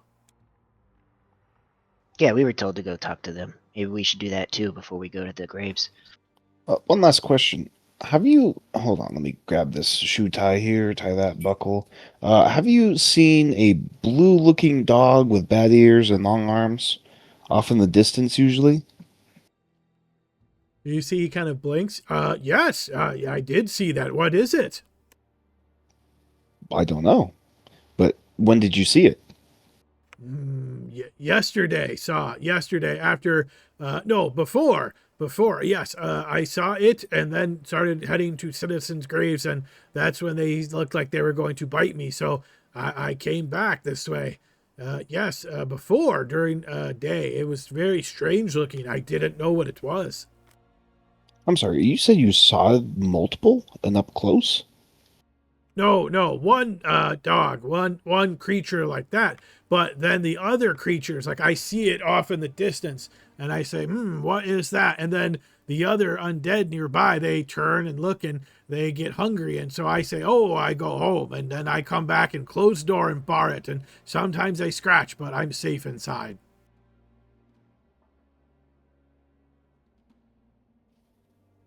So the undead also see this creature.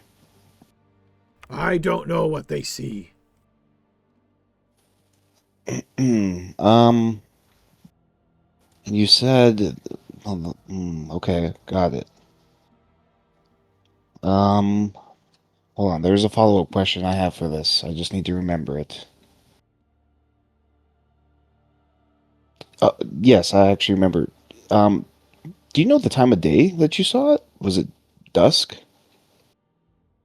Yes, kind of dusk time, yes. So that is the same time that we saw it.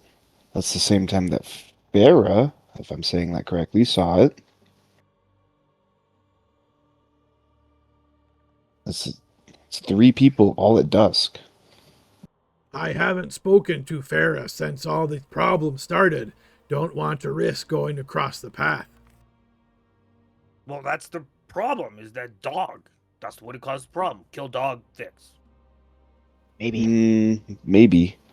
Unless he's supposed to be here and he's been kicked out. I think we should go talk to the Sphinx. Sounds like they might know what's going on. So maybe we go back to the... We just left the Sphinx. Yeah, but Well, we gotta didn't talk get to them. meat. We go get meat from the city and then go back and talk to them.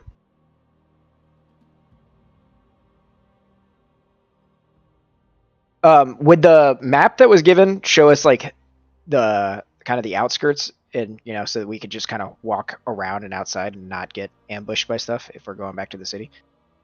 Yeah, you're right at the edge of the gate, and based on what Farrah told you, if you leave the necropolis, you won't be attacked. So yeah, you could certainly exit just to the east here and just walk on the outskirts. I think that might be the best plan. Just walk along the outer wall, go back to the city, get some fresh meat, and then go over to the Sphinx. We can stay on the outside walls so we don't get attacked on the way. Good idea.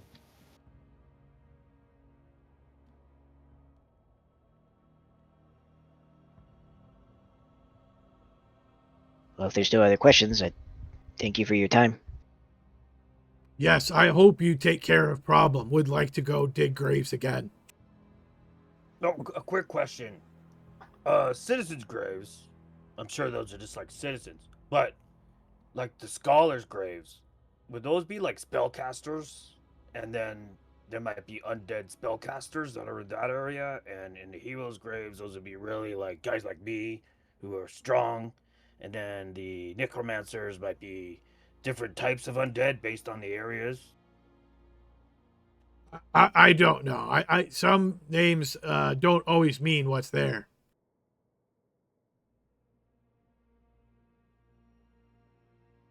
Okay, well, I think we have a plan, so maybe we'll see you later. Okay, good luck. You see the slot closes with a hefty pound sound. Back to the city? Let's get Yes. some meat. All right, to try to fast forward this a little bit, is it your intention to walk back to the city, buy meat, and then just come right back, or is there something else you're trying to do in the city? I think that was it. Just get meat, basically walk around kind of the eastern wall, go to the city, and then walk the southern and then the western wall back up to the Sphinx. So we just don't have to go through the necropolis like at all to get there. Did some of you? I know that there were some healing potions lost. Did people want to refresh on healing potions? There's 2 left in the bag.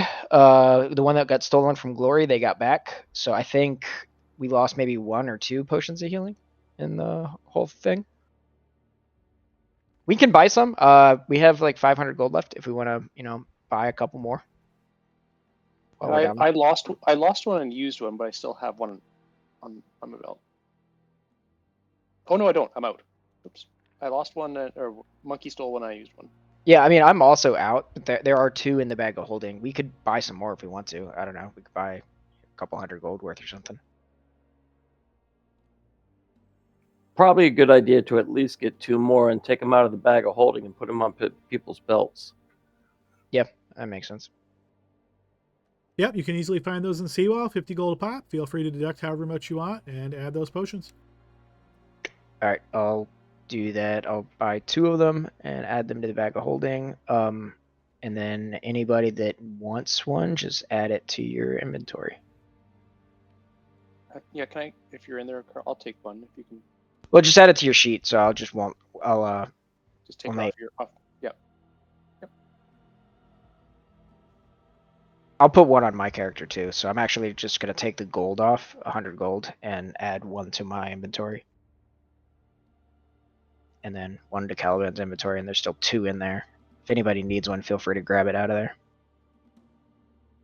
All right, so we're going to assume another hour or so has passed as you guys exited here, made your way back to town, found an appropriate store, did a little haggling, bought things, then made your way back here on the western side. So it's probably, 12 o'clock, something along that time frame at this point, as you find yourselves returning on the western edge of the necropolis.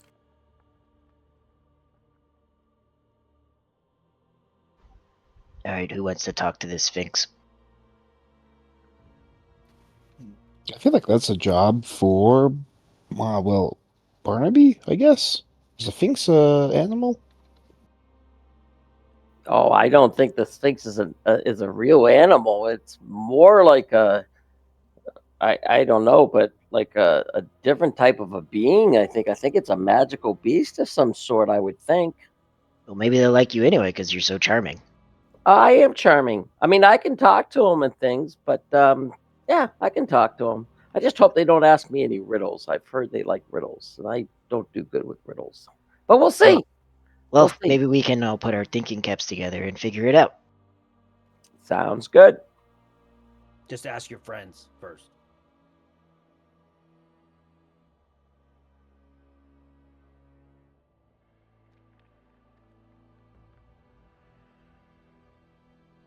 All right, so you guys are making your way back in and heading to the Sphinx Tower. Yes. All right, a red clay spire towers above the Sphinx statue next to it. White and black marble stairs wind around it, terminating in a wide iron-railed platform. The tower is topped with a white minaret, which holds an iron gate.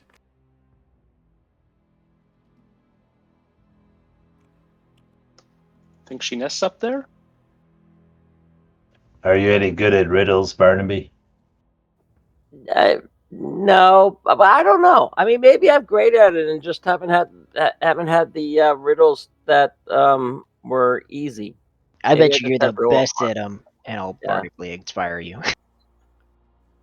You're kind of foolish.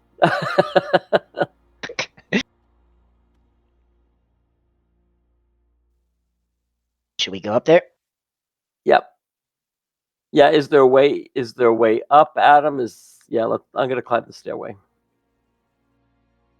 All right, as you start climbing the stairway, you notice movement inside the tower, and a shape suddenly appears up above you, about 20 feet up or so. As it looks down, you notice a very terrifying type of creature.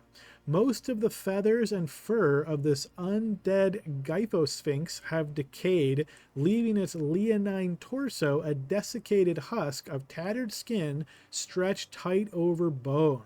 Similarly, his wings are comprised of a tattered membrane stretched over thin bones, and his vulture-like head is almost completely skeletal, with a fading red light remaining in his eyes. Yeah, I'm not good at riddles. Nope. Well, this Whoa. is bad. She did mention it being undead. Offer the meat. Offer the meat. Oh yeah, we have meat. You know what? You notice that it cocks its head as you say this, and it blinks a bit rapidly as it's looking at you. We're here to talk to the Sphinx. Yeah. Hello, Lord Sphinx. We wanted to bring you a gift. We were told that you would appreciate some delicacies. If you have meat, leave it there and back away. I will put it wherever it asks me to put it, and okay, we're gonna back away. But this is the good stuff. All right. If you drop some meat, approximately how much meat would you say you purchased here in pounds? I don't know, what's like 5 gold worth? I think it's a lot. That would be tons. Yeah, so I'm Well- going to guess a pound of meat is like a silver piece. So if you wanted to do 10 pounds, that would be a gold. 50 pounds would be 5 gold. I'll say 10 pounds, because I don't know if we're going to carry around 50 pounds of meat. Maybe. Oh, let's do 50. It's a Okay, big fine. it's a big creature. It wants more. Okay, sure. I guess I'll deduct 5 gold from my character sheet. All right, you guys lay this meat out and then you back away a distance. You notice that it leaps off and glides to the ground, landing silently. It watches you carefully as it scoops this meat up with its claws, and then it leaps into the air once again, landing up in the roost, and you see it starts dropping the meat. You notice some motion from behind it, and you see what look to be living wings of similar sphinxes poking up over the roost a bit, and you hear the sounds of tearing and clawing into the meat. Does it look like little baby living ones? You can't really get a good look at them, but what you can see, yeah, that is exactly your guess, Barnaby. I think I'm going to wait a few minutes while it is taking care of its business before it gets upset at us. Yeah. All right, after delivering the meat, you see it turns and it now arches itself down, gripping onto the edge of the roost. You see its claws kind of grind into the stone there, and its eyes brilliantly flash red as it looks down at you. What do you want?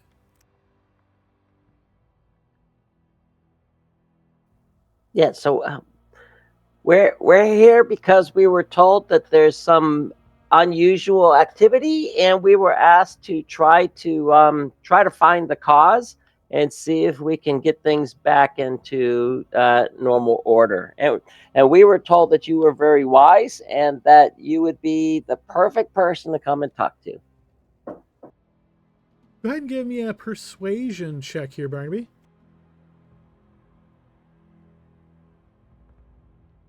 You see he blinks his eyes quickly as he looks at you with a cocked head once again, and he says, "Yes, I can tell you what I know. It won't be much, but I can tell you." Thank you. You're so kind. I have seen the undead coming and going from a mausoleum near the citizens' graves, and I've begun to feel the pull from that area.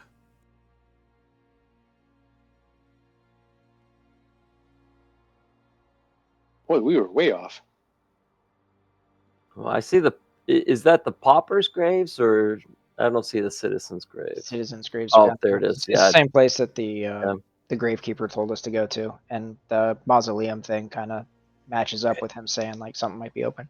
And where we saw those figures.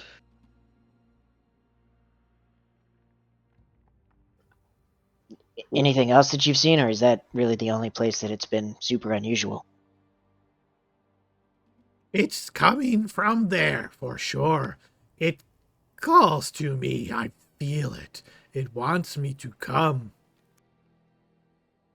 Do you think that I mean, you obviously are so powerful that it's probably not able to pull you with too much magic and things, but is this area maybe, have you seen other magnificent beings going to the citizen's grave to follow the call? Yes, yes. I've seen many going from my high perch. I've seen winged beasts taking bodies there too.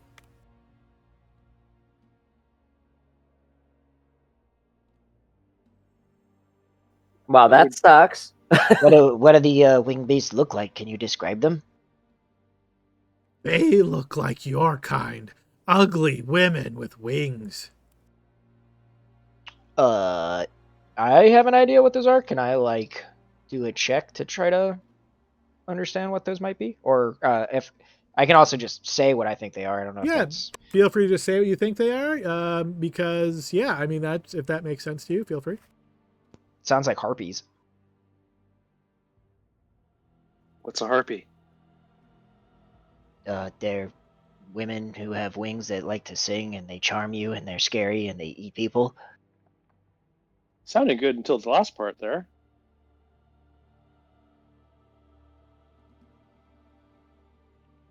Well, All right. I mean,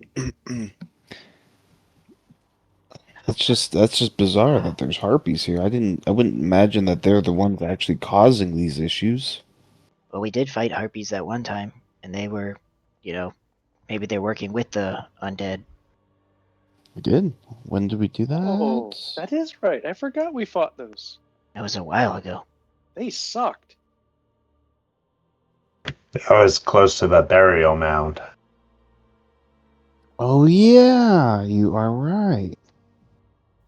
Oh, why Sphinx? How long has this magic been calling to you? How many nights do you think? Time is hard to judge, but feels like a few weeks at least.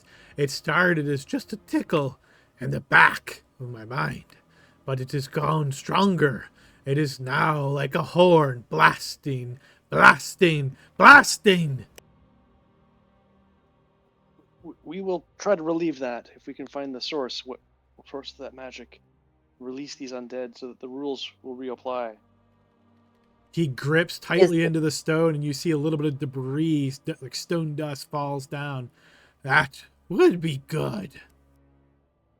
Yeah, we want to make sure that you don't have any headaches or anything. Is there anything that you may be able to help us, or any information or items or anything that would help us go down there and become successful? By the law of the necropolis, I can give you one boon if answer my question true. See, this is the part I was wondering about. Here Okay, comes the riddle. Here comes the riddle. Okay. let's see what we can do. Go for it, my friend. Born of the earth, strengthened in fire, I sit on high, a master of water. Oh, I know this one. Is it a mountain? Go ahead. What? No, it's not a mountain. It's I'm gonna. Can I have a moment? Can we talk amongst ourselves for a second? Go! I think it's a gargoyle. What? Master of water. Yeah, Oh, because like a downspout. gargoyles. Yeah, gargoyles sit in. Yeah, downspouts. Yeah. I was thinking a boat, like a metal boat. No, because you gotta take a gargoyle from stone, and you put it up top. Ah, that's pretty good. I was thinking more less specific. Strengthened in fire. Well, the sit on high thing does make sense of the perch. Everything Yeah. else is. Are gargoyles masters of water? Yeah, because you Well, put them on water spouts, and the water pours out their mouths. Oh, make- okay. Does that make them a master of water, though? It's high. It's good, though.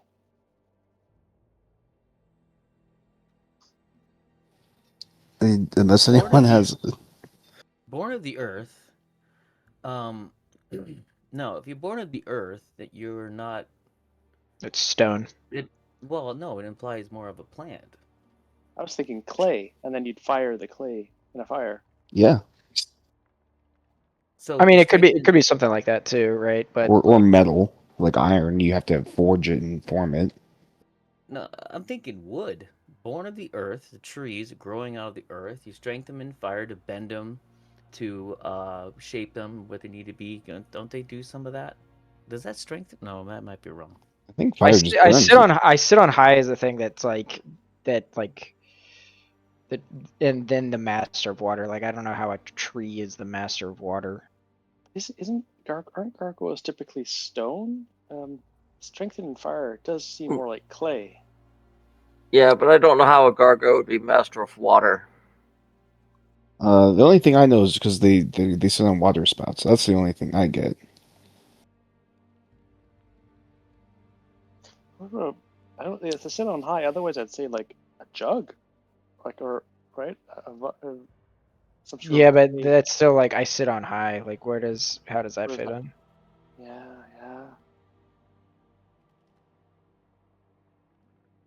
I don't know how much time we want to spend on that. I think the gargoyle makes sense to me. I don't think it makes sense in regards to the master of water, but I mean the rest of it sounds right. But I mean, sounds possible, but I don't know. If 'Cause they direct the flow. everybody wants to use their inspiration, I'll give you a very, very big hint. Done. Oh, I'm done. Yeah, Sure. good with that. Sure. Okay. All right, so everybody please burn your inspiration. Okay, think of very simple things that you would use in your house, right? And I sit on high is the important piece here. So think of sit on high. That would be my roof. Masters the water because the water doesn't penetrate through the roof. Oh, And- like a and clay, a clay You were roof right tile. about clay. You were right about clay. Like a clay roof tile. Yeah. Yeah, with Adam said that makes the Sure. most Wait, sense. well, 'Cause can you like? I feel like we kind of cut off Adam. What was the rest of what you were saying? No, I think you got all you need. So Okay. the answer was a roof tile. Okay. So yes, if you guess that, you will notice that he nods and seems impressed with your answer, and he will extend his undead wings and sort of flap them a bit. He has granted you his death-defying gift. What this does, let me give you that info. All right, so you have advantage on one saving throw of your choice for the next 24 hours. If you don't use it, or you can choose to use this other version of it, where you immediately regain 3d6 hit points.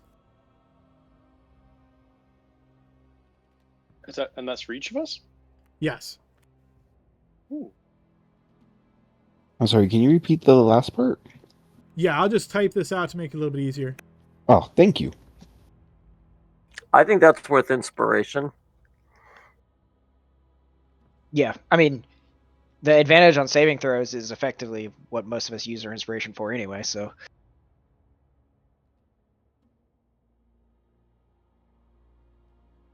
Oh, I'll let you type that, but I have one extra question for the Sphinx, Adam.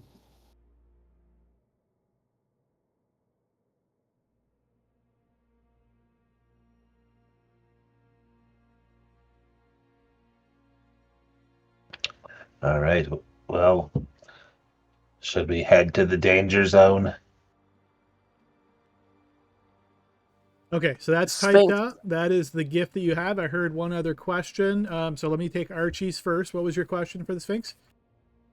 Have you seen a blue dog that has bad ears and long arms off in the distance? Yes, I have seen it. And I assume it only shows up at dusk.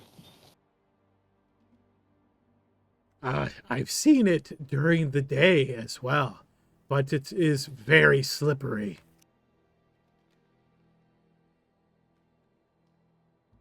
Do you happen to know what it is? Yes, it is called a Hound of Tindalos. Who's that? It is a creature not of this place. It can move in ways you wouldn't expect. Is it related at all to Anuakma? Not on its face. Who is Tendalos? It is a power beyond this world. The Hound is in service to it. It comes from the void. Ugh. I'm a little familiar with those types of situations. Yeah, that sounds like something we shouldn't mess with if we don't need to. You see, it Well- looks specifically at you, Archgale, and it says, they are known to have a taste for humanity. Oh. Oh, why? Hard to say. The void produces strange beasts. We're talking like humanoids, right? Not like humans, right? Humans specifically. I don't know why, but it has always been the case.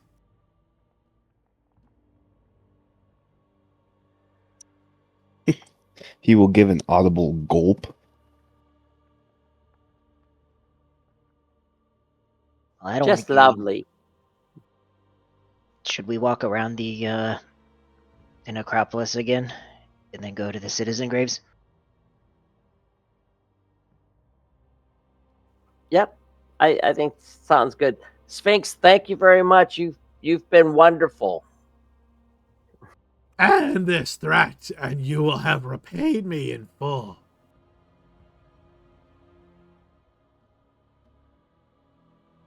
Well, let us be off.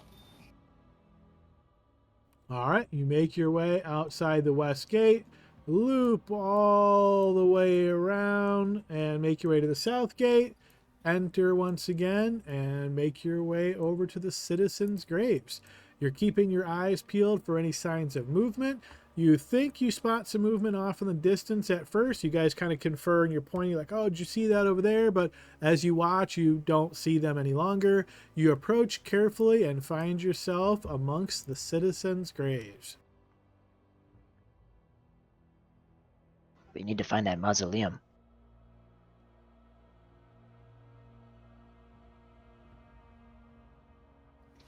Let's look around. Is there a big building of that? Or one bigger than, I guess, than the graves? Sounds like a good time to take a break. As you look around, yeah, let's go ahead and do that. We're about halfway through, folks. We'll go ahead and pause, take our 15-minute break here, and we'll pick up on the other side. Thanks, Adam. Okay. See you guys in a few. Welcome back, everybody, to the second half of our session. So, team, you have made your way over to the citizens' graves. You've spotted some shapes moving in front of you at a distance, but didn't amount to much. As you get more into the heart of the citizens' graves and you're kind of looking around here, seeing what it is that you can find, you notice very quickly a sandstorm whips up around you. It is very fierce. It's like all quiet and still for a moment, and then suddenly just whipping winds appear out of nowhere and flurry sand all around you. I'm going to go ahead and move us to a different map.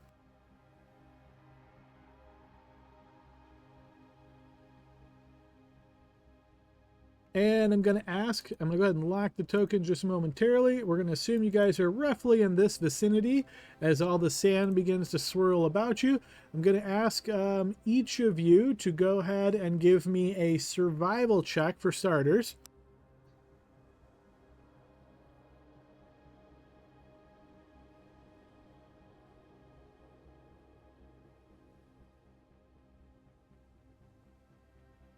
There goes all my good rolls right there. Don't worry, your +5 or whatever is going to save you there.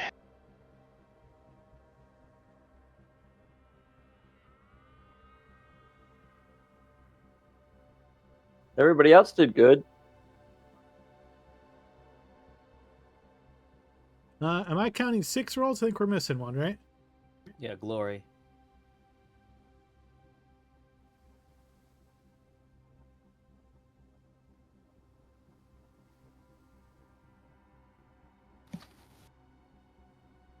Do we have you there, Rob?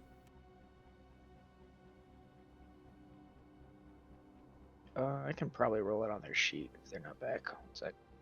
I literally just took away that access because I was like, oh, that's right. Carl still has Glory's sheet. All right, then I can't. He said he was back, so maybe he lost connection? All right, we're going to go. I had to step away. I'm back. All right, there you are. Okay, please throw me a survival check.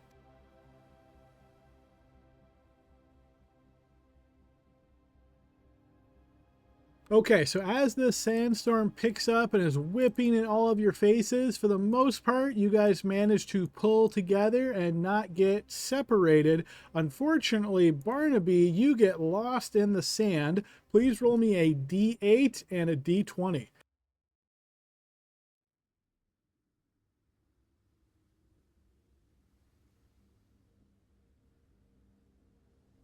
All right, so you find yourself a little bit north of the party as the sand is whirling. You're not too far away. You started like kind of losing your bearings a bit before realizing exactly what you were doing. This sand again whipping up. Your visibility is somewhat limited here. I'm not going to lock visibilities down, but don't assume that if you can't see something, that it's not there, right? Like something could be 30 feet away from you right now and you won't necessarily see it because of these whipping sands.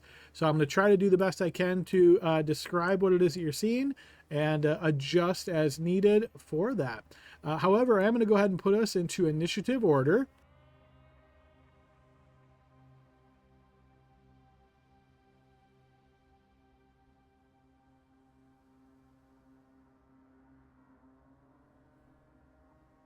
All right, and if you have an ability that allows you to switch initiative and you want to offer that, feel free to do so. Yeah. I see Grim on there twice. I have a 15 because I have advantage. So he rolled a 3, and I rolled again with advantage, and I have a 15 now. Okay, good. I see it. All good. Yeah, I think I'm gonna offer Caliban.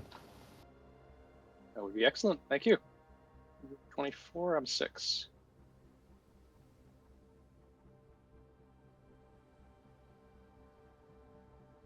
Hey, Adam, would it be safe to assume that we put our shields on when we came into this area?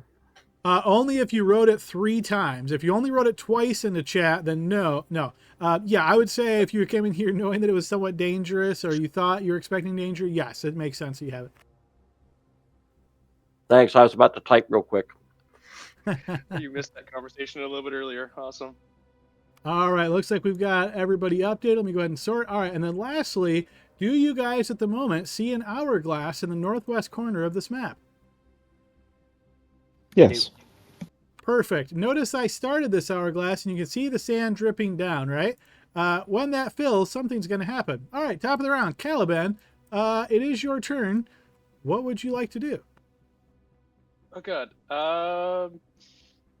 Let me just ask my friends. No, I'm not gonna do it. I have no. We can't see anything in the sand here. I try to take a defensive position. Can he see Barnaby? Like, I know Barnaby got a little lost there. Can he see where Barnaby's at? He can, yep. So he's gonna, Barnaby, the group's over here, and he'll move over to be beside Barnaby, and I will ready my action to, I guess, strike out at anything that comes near us, just sensing danger. All right, just added a quick wind sound effect there to give you that impression that you're right in the middle of a sandstorm at the moment, as all this wind and sand is brushing around, limiting visibility, making things a little dangerous. You step up, and then I'm assuming you're dodging. Is that right, Caliban? I was just going to ready in action. Ready in action, okay. Just sensing danger. So I'll strike out with my sword if anything comes in, threatening comes in striking distance. All right, fair enough. Okay, before Barnaby's turn, from the north, you notice a small bead flying through the air that suddenly explodes, hitting all of you in a fiery ball of fire. And I'm going to ask for dexterity saving throws from all.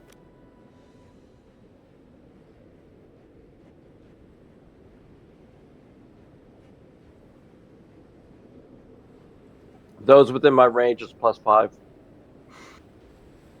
I would like to use a feature to save that one, actually.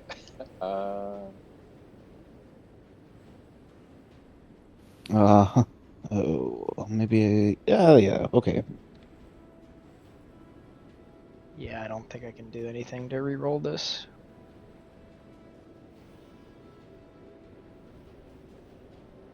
All right, so Caliban, you failed. You're re-rolling with a bonus equal to your fighter level. So roll your save again, and then you're adding 9 to it. All right, Jesus. so let's see. That's 4 plus that's a 15. Okay. Plus with me, that's another 5. All right, Grim, looks like you're burning that as well. So I re-roll it with a +9 and then a +5 from the aura. Correct. All right, making sure we're all done with our saves before I post the damage. All right, so everybody should know, I'm going to post this here, and no adjustments, obviously, after this.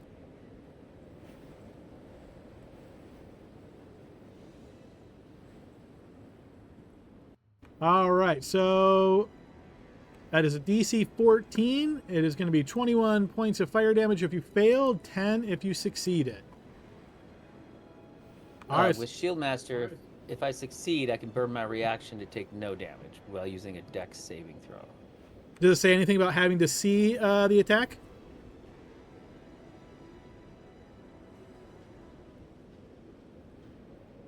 It does not, so sure, yeah, you can do that. Okay. First time I passed the dex saving throw. All right, so Barnaby, you are up next. The wind is whipping around your face. What would you like to do?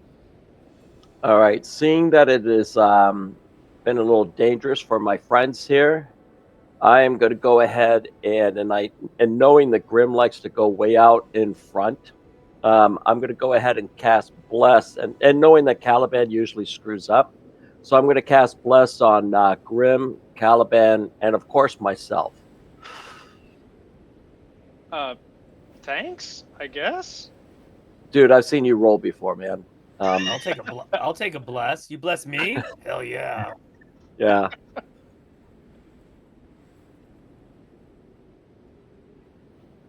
All right, I'm casting that at first level, obviously, Adam. So. Okay. And I am going to go ahead and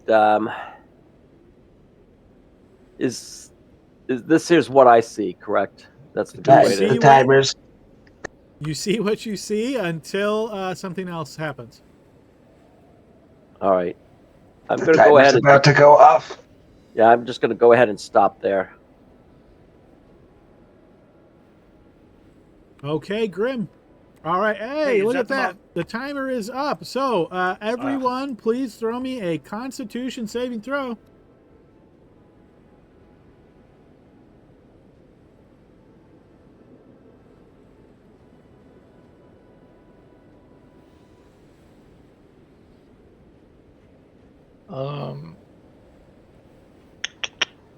I meant to use lucky, but I guess I didn't call it out beforehand, so. All right, so unfortunately I have to save that for another time. Adam, that's a 16 for me. I got to put on concentration as well. So.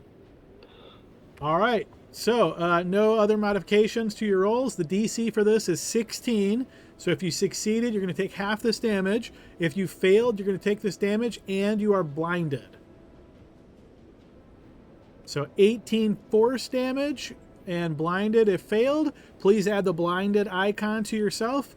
Or if you succeeded, just 9 force damage and not blinded. Okay, Grim.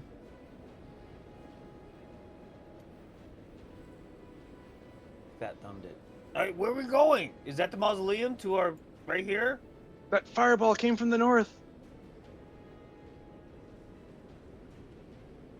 Is this the mausoleum, Adam? It looks like a wooden shack. That's not a mausoleum. All right, 5, 10, 15, 20, 25, 30. All right, from there, I'm going to... I don't see anybody! Not even with my super cool eyes! All right, I'm just going to take a dodge action then. All right, Yeah, you my dodge as the sand batters your super cool eyes. Glory. I will bonus action rage.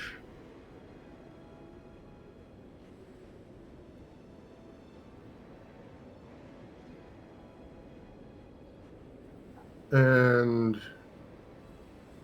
I'll also take the dodge action.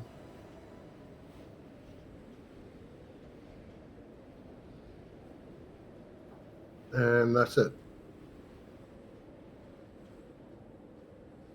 All right, looks like you're on the initiative twice as well, Glory. I'm going to remove one of yours. All right, if your turn's over, go ahead and hit your end turn button.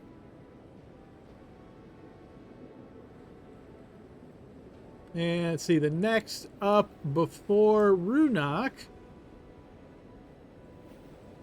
Okay, do a quick measurement here. Fix this into button. Yep, there you go. Okay, from the northwest, another bead is going to explode out. I'm going to need dexterity saving throws from everyone. I would like to use my lucky feature on this to roll. Okay. I would also like to use the lucky feature. Okay. I would also, if I had it. Jeez Lord. All right. Yeah. Lucky allows you to roll at advantage, right? Yes. Yeah, and Caliban, don't forget you're also blessed.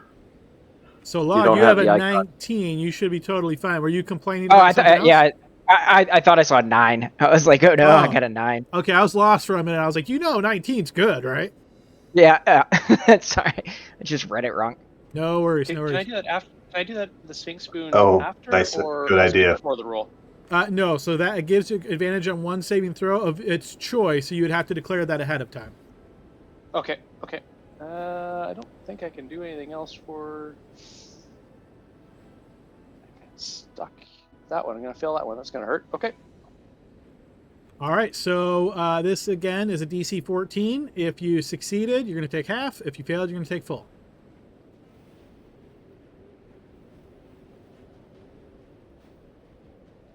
All right, that came from the northwest. From the northeast, a bead is going to fly in, and I'm going to need dex saves from everyone. So I'll take none again because I Holy passed hell. and I got my turn, right? So then I got my reaction back. You did, yep. Okay, so I'll use my reaction to take none for that attack. Okay. I am not seeing anything about this that says that it's limited to like a reaction or a turn or anything like that. So I don't if believe that it is the is. case, I'm going to use lucky again to roll at advantage. Sure. And I'm Caliban, going to use. sorry, real quick, Caliban, also don't forget, as a tiefling, I'm pretty sure you're resistant to fire. Are you cutting all those in half? I've not been actually. Shoot, I only had necrotic. I didn't have fire. Double check. I'm pretty sure tieflings are resistant to fire. Double check that, and then you can update appropriately.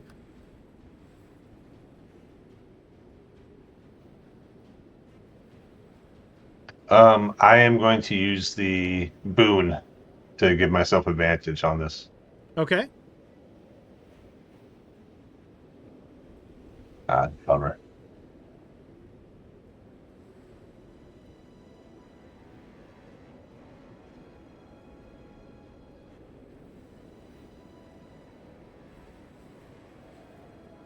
It's coming from the northwest. Don't forget. Oh, okay. I take it back there, Caliban.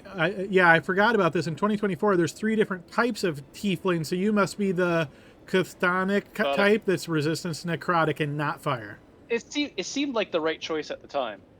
Yeah, makes sense. Empire of Ghouls, a lot of necrotic. Sure. Okay, my bad. You're good then.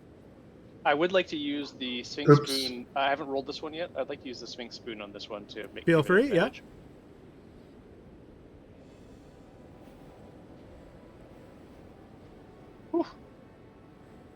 All right, hopefully all saves are out. You've either succeeded or you failed. Again, DC 14. Here comes the damage.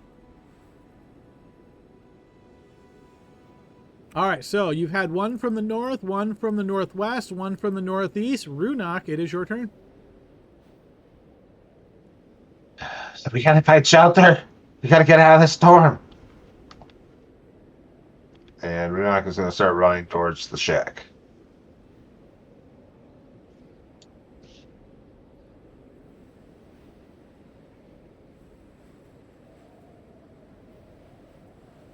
Is there a door? You don't see a door on this side, no. Okay. I will.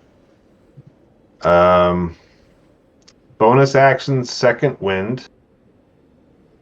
Okay.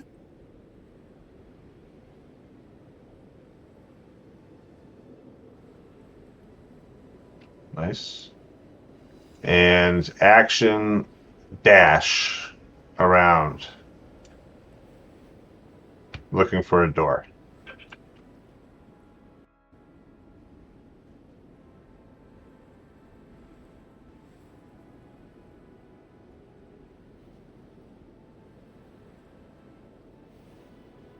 And there's a door. As you get to this side of the building, Runok, you do notice a door on this side. You can see that it looks like it has been boarded up.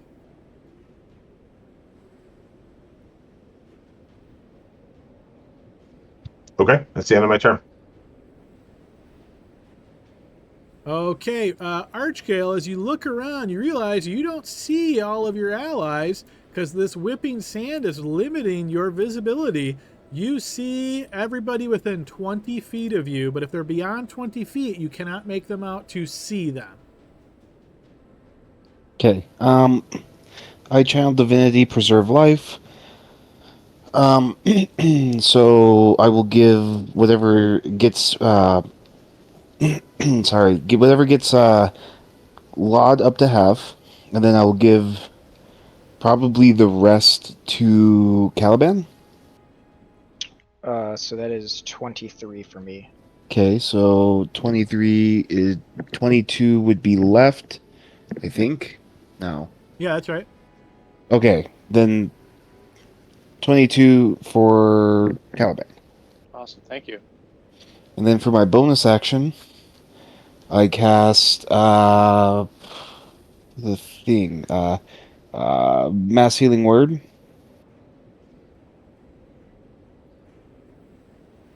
Third level. And I'm going to target 6 creatures, which I don't see 6, so I'm going to target myself, Glory, Laud, and Caliban. And here comes that. You, no. You I see can't. Barnaby? Nope. Oh. Yes, Okay. 25.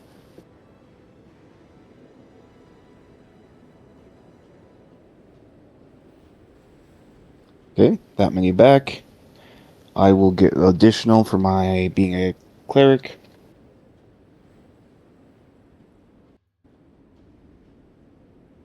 Okay, and then I'm going to move 5, 10, 15. So just to clarify, Archgale, what Oh, you're stepping on yep. there is rock cairns. So you're kind of stepping into these burials of rock, and as you step on it, you notice some of the rocks kind of fall away and cascade around. Not difficult terrain or anything like that, though? No, I think you're okay just because of the size of it. Okay, and then 30 to here. Okay. And I will end my turn. All right, before Laud's turn, another bead comes flying in. And I need everybody except Runok to give me a dexterity saving throw. I'm gonna use another luck point.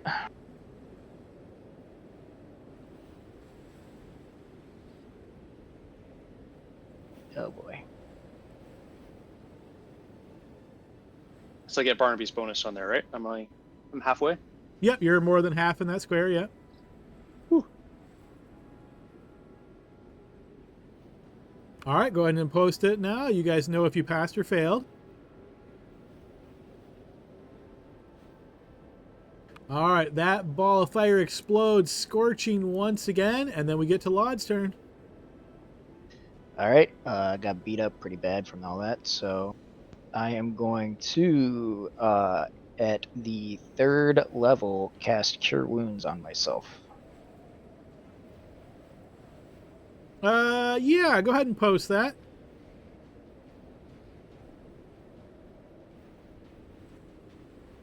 Okay, that'll work. I was double checking and making sure it didn't say you had to see the person. Oh yeah. Okay. And then I will bonus action give. Actually, I didn't even realize you got dropped. Oops. So they have to be able to see me, so I can't do anything about that. Okay. 5. Or sorry, this is like disadvantage to get or difficult terrain, right? I'm going to call it difficult terrain for you simply because you're blind. So A, you don't know what's there, and now you're moving through an obstruction? Yes. Okay. Well, that's the case. If I'm blind and can't really get to anything or see where anybody is, I guess I would just like kind of stay where I am and like, oh, what's going on? Right? Because I can't really just run over to Archgale over here. I would tend to agree because you don't even know he's down over there. All right. That'll end my turn. All right, top of the round, Caliban, after taking 4 fireballs to the face, what would you like to do? Not take any more. What? Score. What's the range? You said range of visibility is 20 feet? Correct, yep. So basically, if you're any person within 20 feet of you, you can see right now, but you cannot see beyond that. I have seen Archgale go down. Oops, I did not mean to move that. I was trying to measure.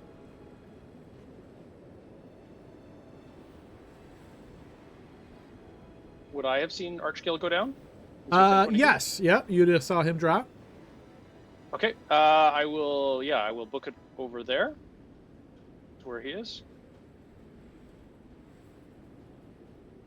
And will use my healer's kit on him.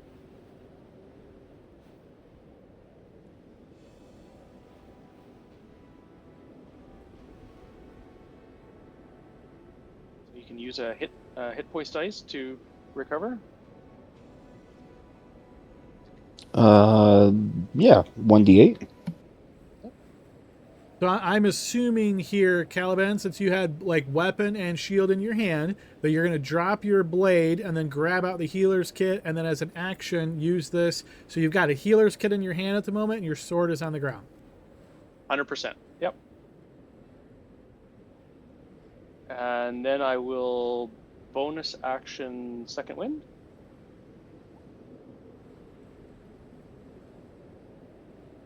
And just use that movement to go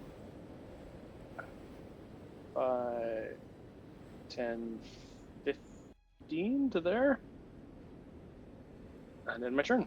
So for your healing, it's a little bit different. Battle Medic, it says they spend a hit die, then you roll the die, and then you get to give them your roll die plus your proficiency bonus in healing. Ah. Well, that's a good roll. There you go. It was meant to be. So, and your proficiency is 3 right now, or 4? That's right. I think at 9, did it go up to We're 4 or no? We're up to 4. Yeah, Yeah, Or, we're up to or 4, yeah. So 12 So HP 12. back then. All right, and then Archgale, after restoring that HP, remember to take 1 level of exhaustion from dropping to 0. Before Barnaby's turn... Oh, actually, I have one quick question. Sure. With Death-Defying Gift, it says I can use this ability at any time. Anytime.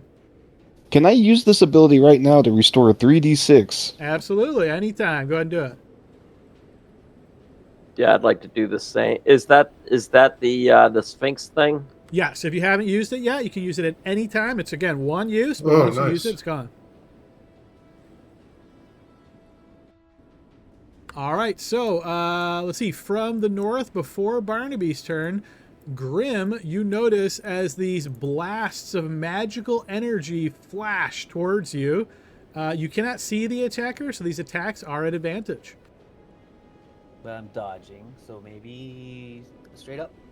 You're dodging, okay, so straight up, that's going to miss you. Or actually, no, I'm sorry. When you're dodging, you have to be able to see them for that to apply. So no, that I'm going to roll one more time. I'm just trying to cheat, that's all. 23 against your AC of 21. That is going to hit.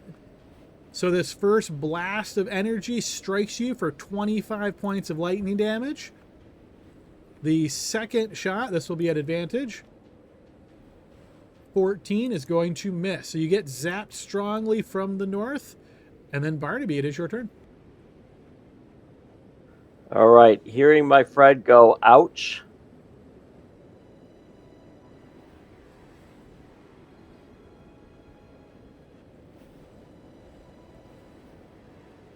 Look at my brave gnome friend. I love it. All right. I don't want to go any higher because I want to keep Grim there. Concentrating on Bless. I know I can't see anything. You know, I'm still going to go ahead and I'm going to go ahead and just take the dodge action anyway, just in case. Okay. All right, we're back to Grim's turn. Our hourglass is emptied multiple times, but luckily for you guys, this can only take effect once per round.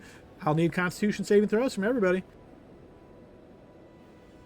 I feel like we should get to pause on your turns. There's some time lost there. It filled out like 4 times already. It's the same. Got it.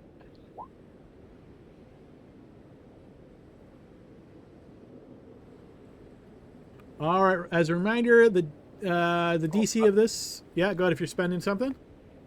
I'm blessed. It's a D4 I can add onto that? Yeah. It is. There yeah. is a button you should be able to put on your sheet. Oh, I should be able to turn that on. That's right. Yeah. All right, the DC for this is 16. If you failed, you're going to take full damage and you are blinded. If you succeed, you'll just take half damage. This is force damage.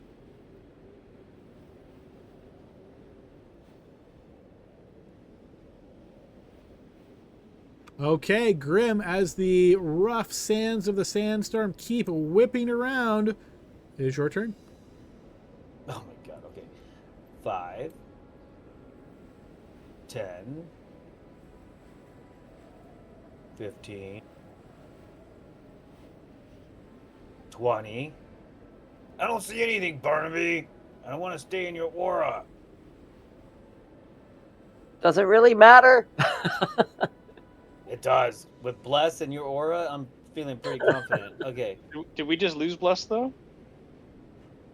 No, I still have it. I have Warcaster, so I've been redoing it. Okay. And he has a +5, so when he rolls a 6, it's actually an 11. I'm in the aura there, right, Adam? That's more than 50% or 50%. Yep. Okay. Well, I don't see anyone. Where is this guy? I'm gonna. They're afraid of us. I'm gonna look up in the air. I mean, are they in the air, Adam? They're flying harpies. Like, what's going on? Meaning you're using an action to perceive the area?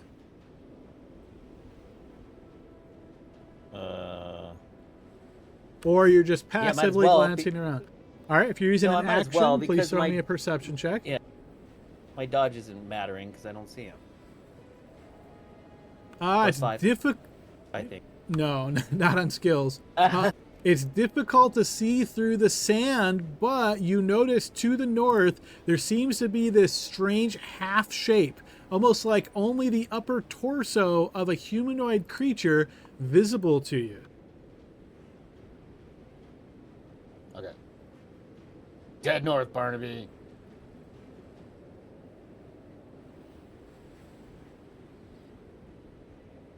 Dead north, guys! I see him! Hopefully they can hear me. Okay, that's my action. All right, if that's your turn, go ahead and hit your end turn button. Well, no, it's not. I'm going to second win.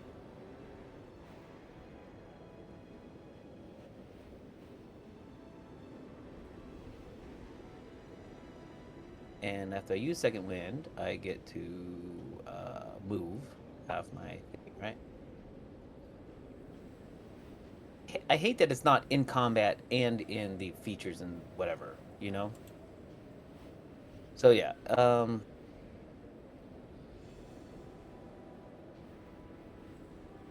yeah, half my speed. I'm gonna set up in front of my friend. Okay, and then I will end my turn.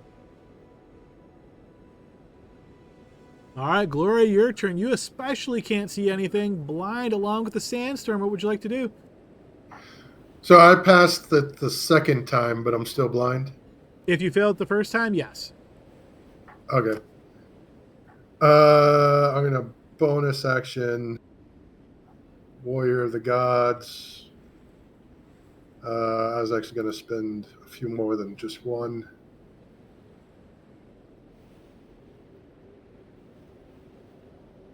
Yeah, okay. Yeah, feel free to add. Declare how many you're spending and then roll them all. It doesn't look like... 4 total. All right, you go ahead and roll the three extra. 3 more. Then.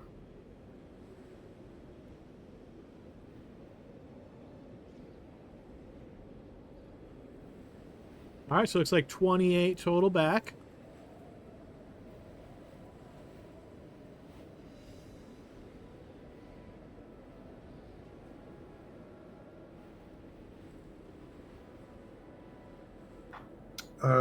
Meander a little ways.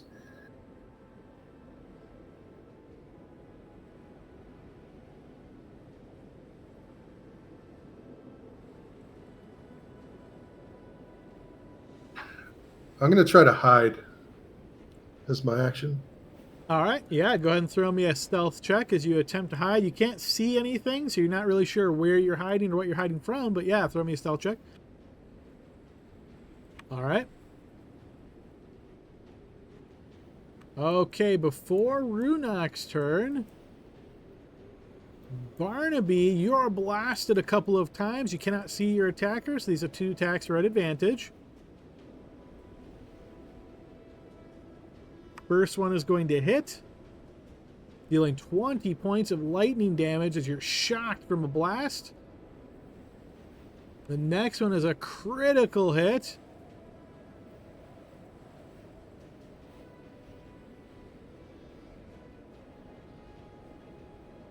Twice as many damage as normal, and you may choose one other creature within 15 feet of the victim. Ooh, okay, so as the shock blasts into Barnaby, it leaps and tries to strike into Grim. Grim, dex saving throw, DC 10. All right, with Barnaby's aura there, of course, and your 10, you succeed. You won't take any additional damage. Here comes the critical damage to you, Barnaby. 26 points of lightning damage. Just a scratch. All right, that drops Barnaby to the ground. That means Aura is no longer in effect, and Bless drops. From the other side, Grim, you are blasted a couple of times. The first one you managed to evade, but the second one smacks into you for 12 points of lightning damage. Runok, it is your turn. Okay. Does it seem as though the boarding can be pulled away from the door? It would take some time, not like in action. You're guessing it would probably take you at least a minute or so to break it all free. Okay. That won't help us with this sand problem. So Runok's going to go up here. If I see something, I can see it. Is that true? That is true. Yep, within 20 feet of you. I'm not revealing tokens. If you see a token that's beyond 20 feet of you, then you can't see that token. Oh, I see. Okay. All right. I will move up to here, and I will hide. All right, go ahead and roll a stealth check.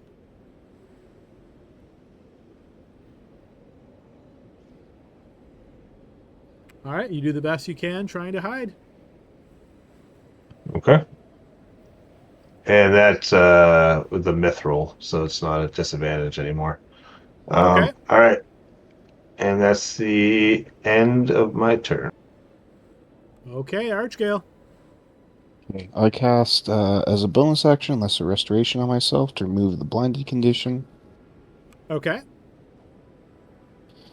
Which I'll get that off my icon. Being able to see now, yay! Oh, I will channel Divinity Preserve Life. Hold on, let me see. Okay, so I will give myself. Let me do some quick math there.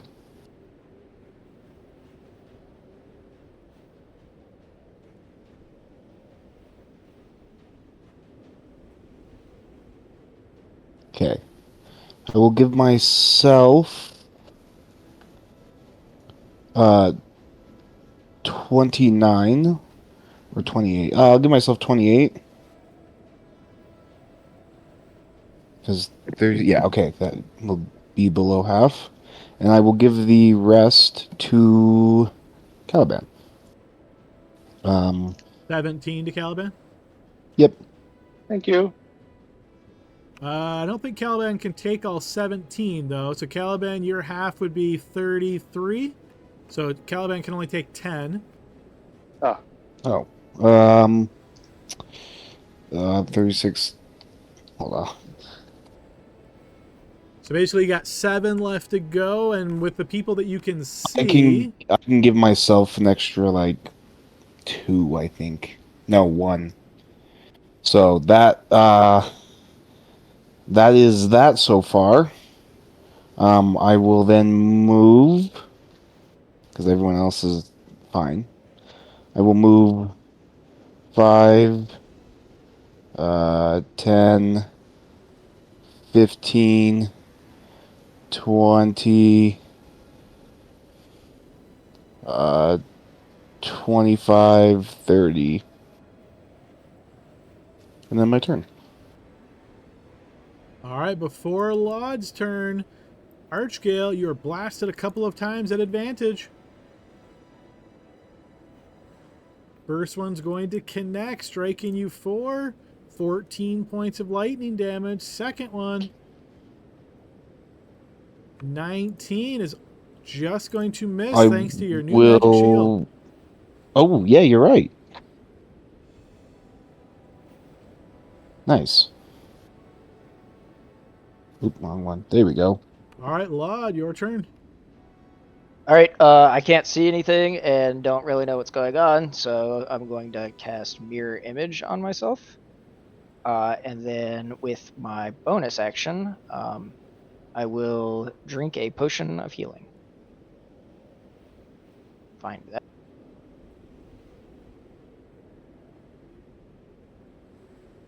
And that's all I can do. I'm still blinded, so I can't really see anything, so I'm just going to stay here and end my turn. All right, top of the round, Caliban. Caliban's angry, but he's also blind. What's the kind of rules as far as moving? Is it difficult terrain? Is it just... You can move as you wish. Just try to put yourself in the position of not being able to see anything. Where do you think you'd move? I think he would stumble. I don't know if you'd necessarily know where to go, but I think he would think he's going north, kind of like 5, 10, maybe 15, 20, thinking he's going north, but probably veering off to the side quite badly. Okay. 25, I don't know. And then bonus action, my second wind, and that will give him maybe I'll just do 2 more here. I think he's thinking he's going north, but he's probably veering quite badly. So there, is there, as an action, can I do anything to try clearing my eyes out? I will tell you, just so you don't waste your action, that it won't help you.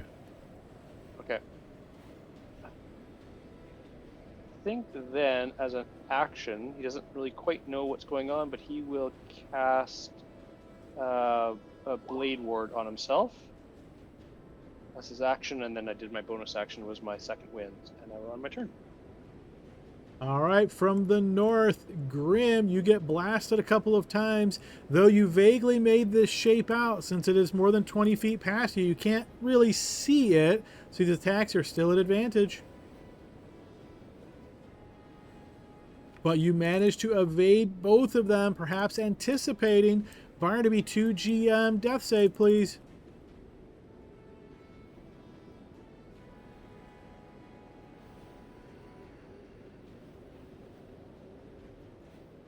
Trying to remember how to GM only on this sheet here. Should be at the very top.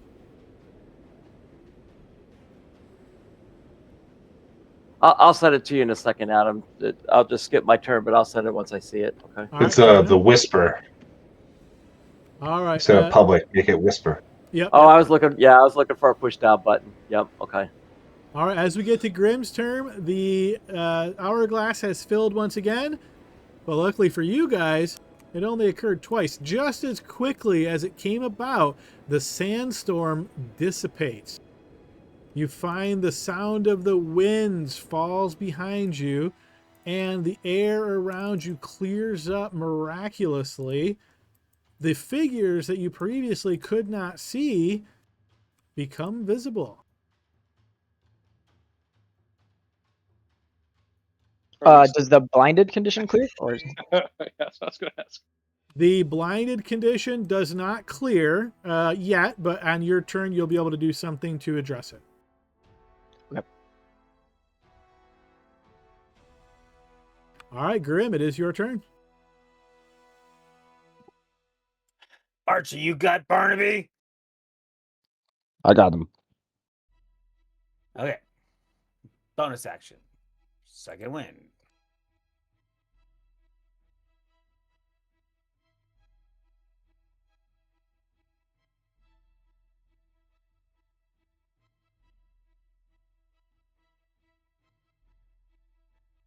Then I'm going to move 5, 10, 15 for my bonus action movement from second wind. Because I'm assuming this is difficult terrain, right? If you're not blinded, it's not. Oh, then I'm going to finish my movement to here. And then I will use my action to strike away with my fiery shamshir. All right, you slash outward, but miss.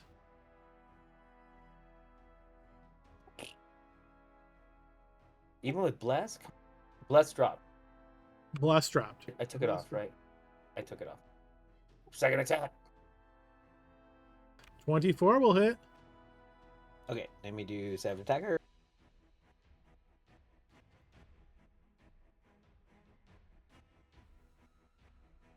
So that plus the fire damage, 17. All right, you notice the creature's not as affected by fire as you'd hope. But your Shamshir cuts true, wounding it. He's a tough bastard. And I will end my turn. Okay, we move to Glory. Glory, your turn. You are currently blinded. If you wish to use a bonus action, you can now clear the dirt from your eyes, the sand from your eyes, as it's no longer whipping around.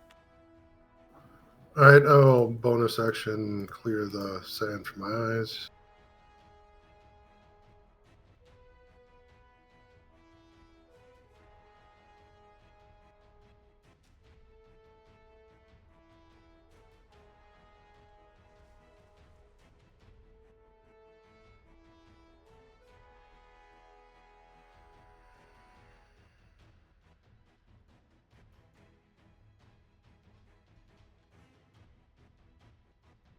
I'll dash.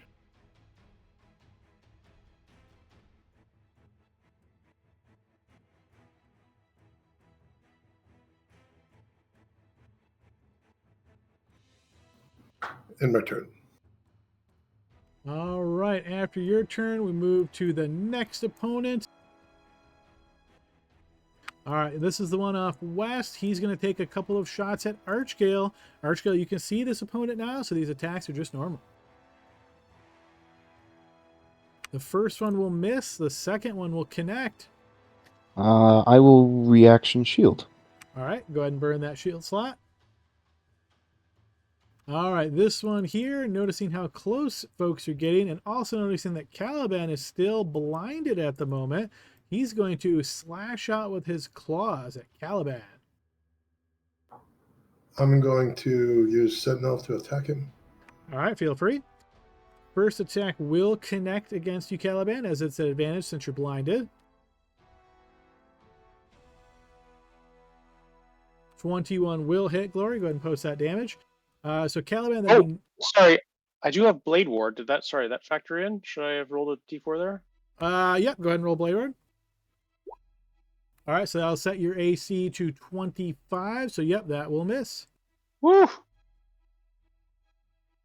All right, 18, 20 points of damage to him. All right, second attack will also be at Caliban, but will not manage to get through your defenses. Okay, we'll move to Runok. Okay. Runok is going to rush up to here. And he's going to say, "Get out of here! Go on!" And he's going to cast Banishment. All right, go ahead and post your banishment.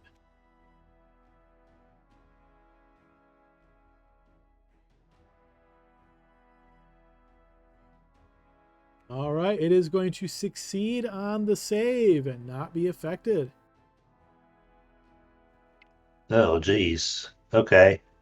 And I'll use...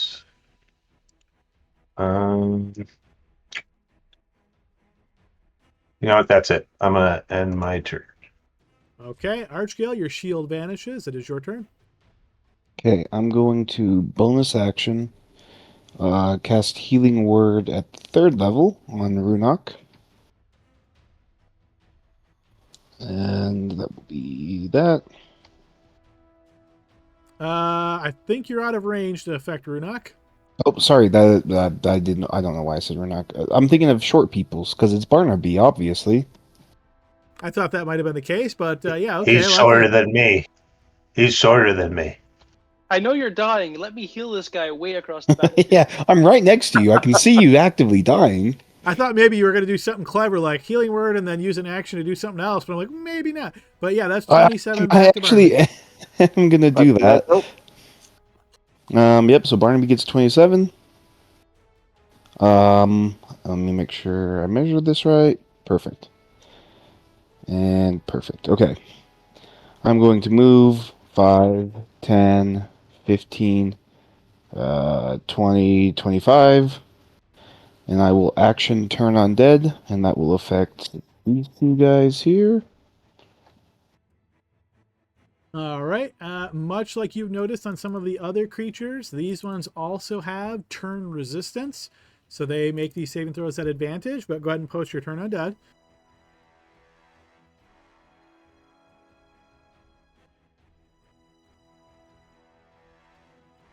Yeah, it seems like both of them are affected. Okay, I'm going to sear both of them. Hold on, let me find that.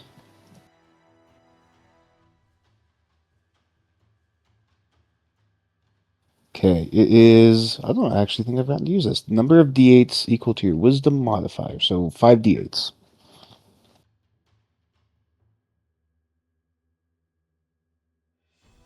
All right, the radiant energy strikes into each of them, wounding them.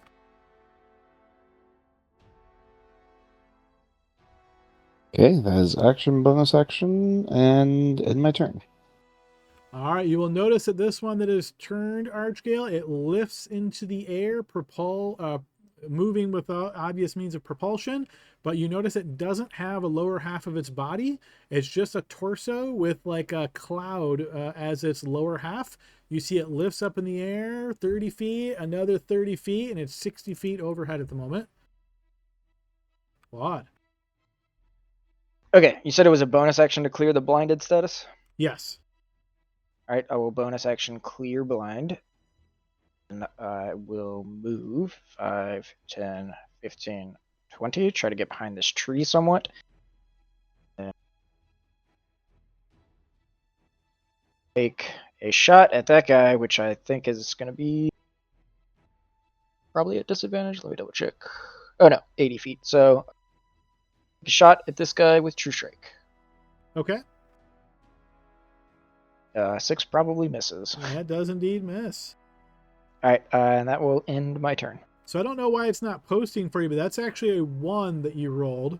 Plus your 5 makes it a 6. So that's actually a fumble. So go ahead and give me a spell fumble. Okay.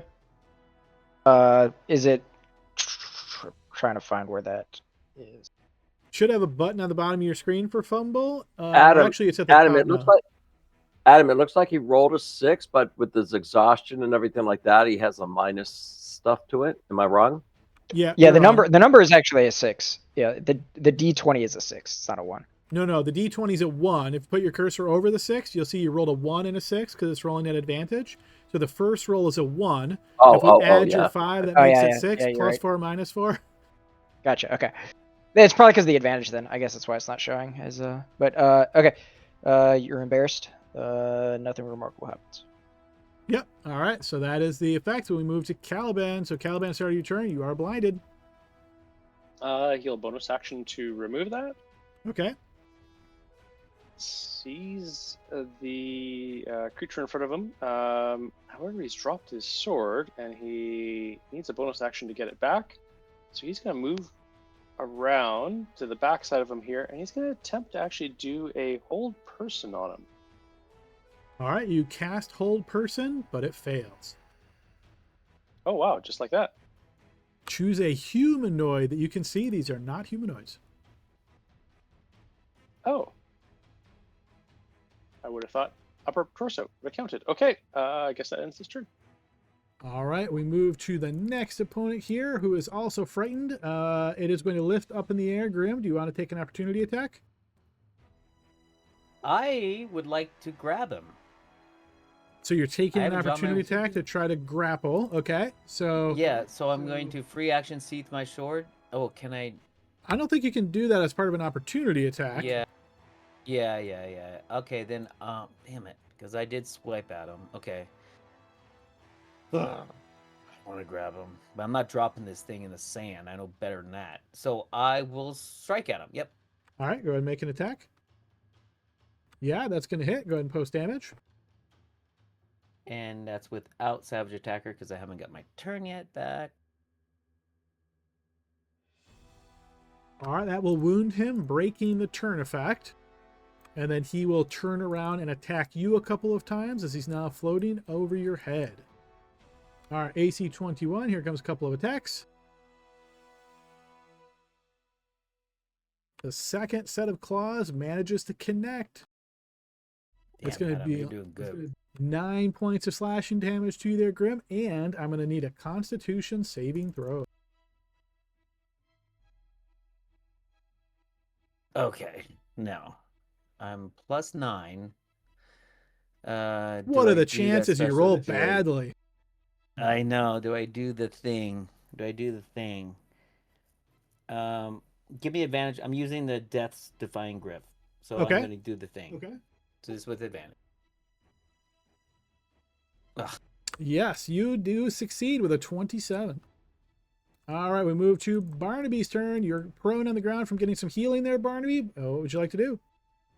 I'm going to stand up, of course, because standing's better than crawling.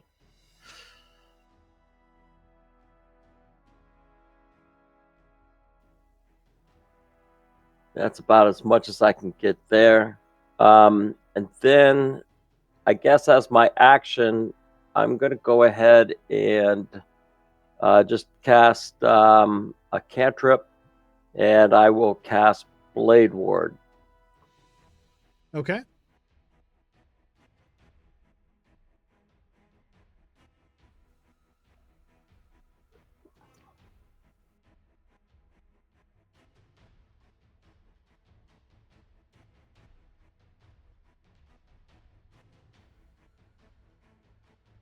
Grim, it's your turn. Okay. Not quite in his aura yet, but I'm okay. I'm going to swing out at this guy because he striked at me. Even though he's in the air, he still hit me, right? Yep, he's still within 5 feet of you. Okay, so here comes first attack. That will miss. Second attack. That one will connect.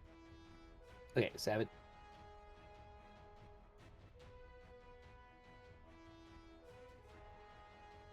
So that plus fire. All right, as before, you notice they're resistant to fire, but you've wounded it. And I don't know if I could try to bash him to the ground or... You can try if you wish.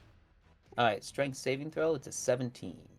You smack him, and somehow, even though only half of his body is physical, he does fall prone. Excellent. Then I will... end my turn. Barnaby, I need your aura. I'm coming. I had to get up. Okay, next up is Glory. All right, I'm going to attack recklessly.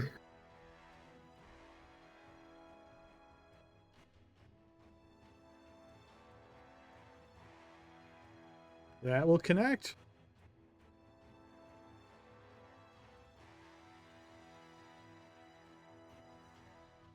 That will wound him. Second attack hits as well.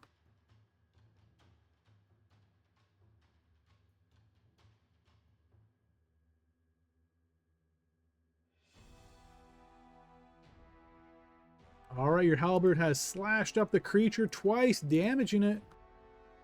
Bonus action, pole strike. Yes, that will hit as well. Damaging him a third time.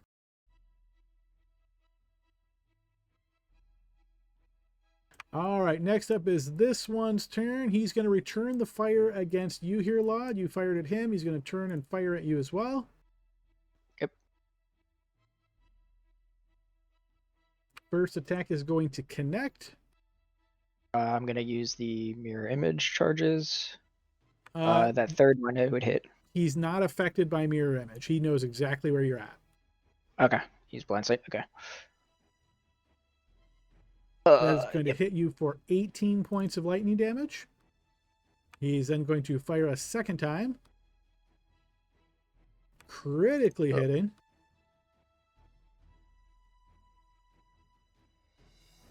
All right, just true crit damage for 20 points more of lightning damage. All right, over on this side, Glory, you recklessly attacked. He is going to return the favor and attack you at advantage. 22 is going to connect. It's going to be 7 slashing, and I need a con saving throw.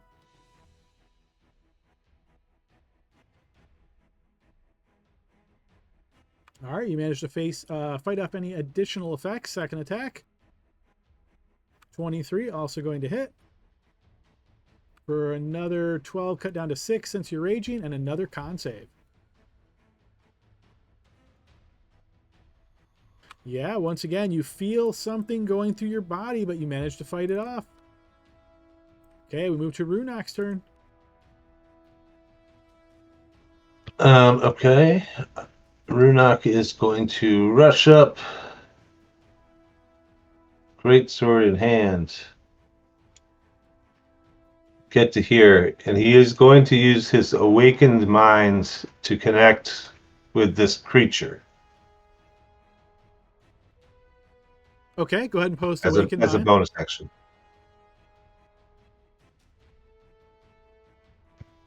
And when he does that, he is also going to do Clairvoyant Combatant.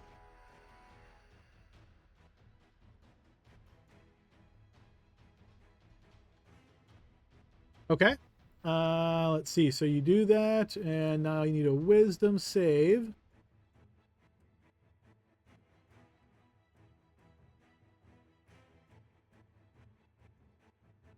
All right, and let me double check one feature here.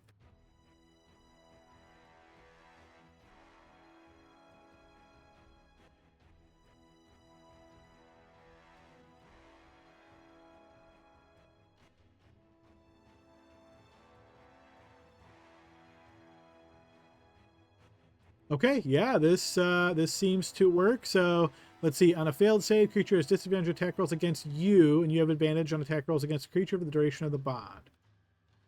Yep. And then I'm going to swing my attack. Greatsword.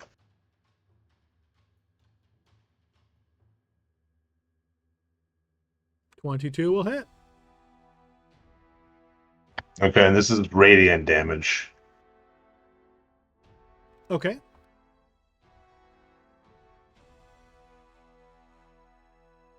All right, you slash down and wound it. Okay, and second attack. Yeah, that'll hit as well. Wounding it a second time. You notice some of the wisps that make up its lower body are starting to thin.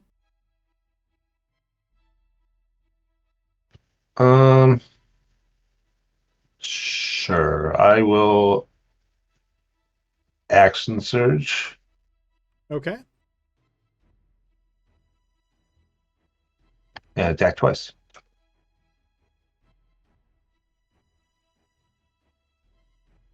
Yeah, 25 will hit. Wounding it a third time. 18 will also hit. Wounding it a fourth time. It's barely still unalive. Get out of here! Go on! That's all I got, though. That's the end of my turn. Okay, Archgale. Okay. I'm gonna do something really funny because I have to. So I'm gonna move 5, 10, 15, 20. Oh, wait, do I even need to? Yeah, 25. And then I'm going to action dash. 5, 10. All right. That puts everyone in range. Yay! So I'm going to, as a bonus action, cast Mass Healing Word at the 4th level, targeting all my allies except for myself. All right, go ahead and post that.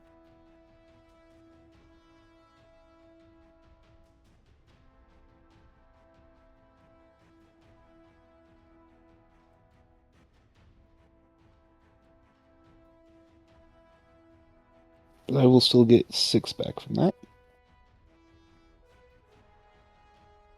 So all my friends get 19. Awesome. Thanks, man.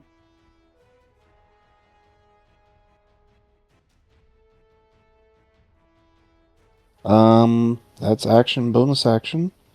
I guess I got a little bit of movement, but I'm not too worried about it, so I'll have my turn. All right, this one still turn is going to dash off screen and be out of this battle. Okay, Lod. All right. Let's see.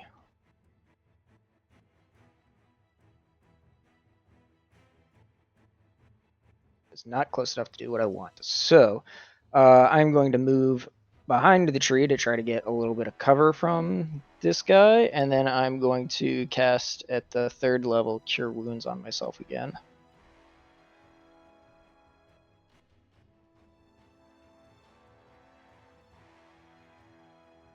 And then I will bonus action Bardic Inspiration on Archgale. Okay. And that will end my turn. All right, move to Caliban. All right, I'm going to use War Bond as a bonus action to summon my sword back to my hand. And unsurprisingly, I'm going to try to whack this guy with it.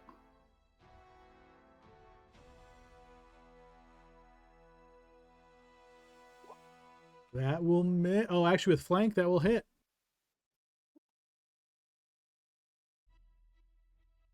The damage button is broken. All right, we can do that a different way.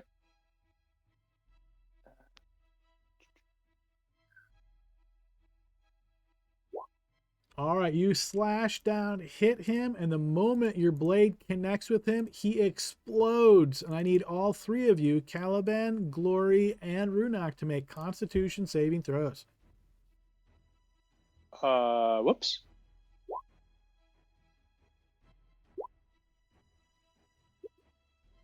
Runok, you are paralyzed. Quick question. Is this a poison? Not by definition, no. Okay. Okay, I will now move around and see that Grim's still fighting, so 30 feet to there.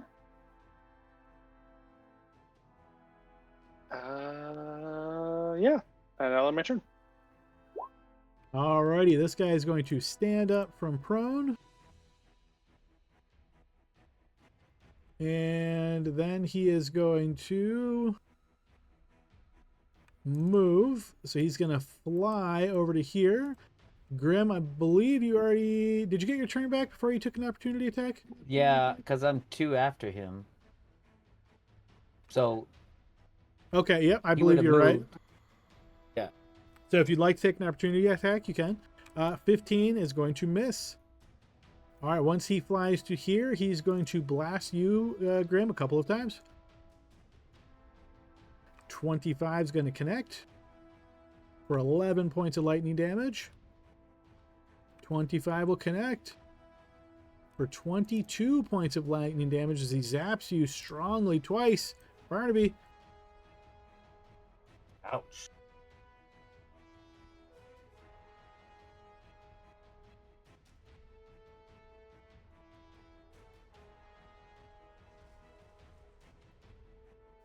All right, I'm going to go ahead and I'm just going to Eldritch Blast him from here.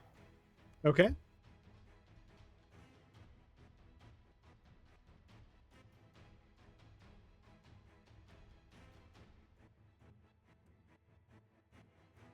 $29 will hit. The 12 will miss. All right, your Eldritch Blast smacks into him, wounding him a bit. And then I don't think it's going to matter too much, but I will also try to hide behind this tree a little bit just to, help my orky friend and to, well, hide behind a tree, right? Non-mechanically hide. I got you. All right, Grim. There you go. Okay, 5, 10, 15, 20, 25. That looks pretty good. And I'll try to fucking hit this guy. 28. There Yeah, we- that'll hit. I'll savage this one.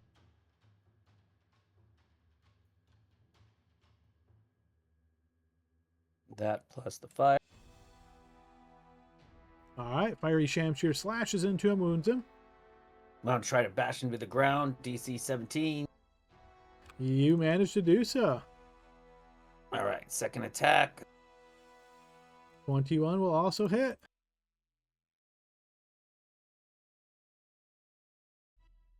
Wounding him a second time.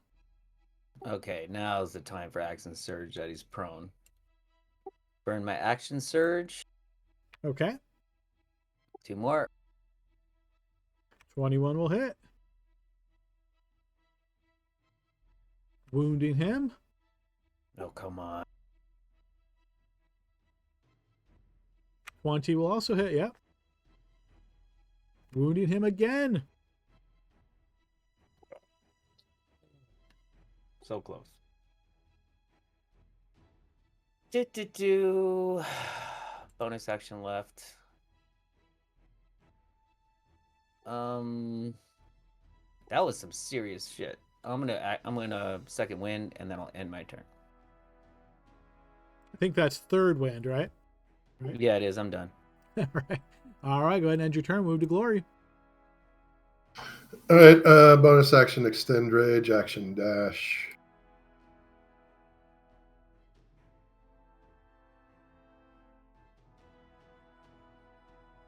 Alrighty, this guy's turn. He's going to fly down to here so he doesn't have the cover against you there, Laud, as he blasts you a couple more times. All right. 13. That's going to miss.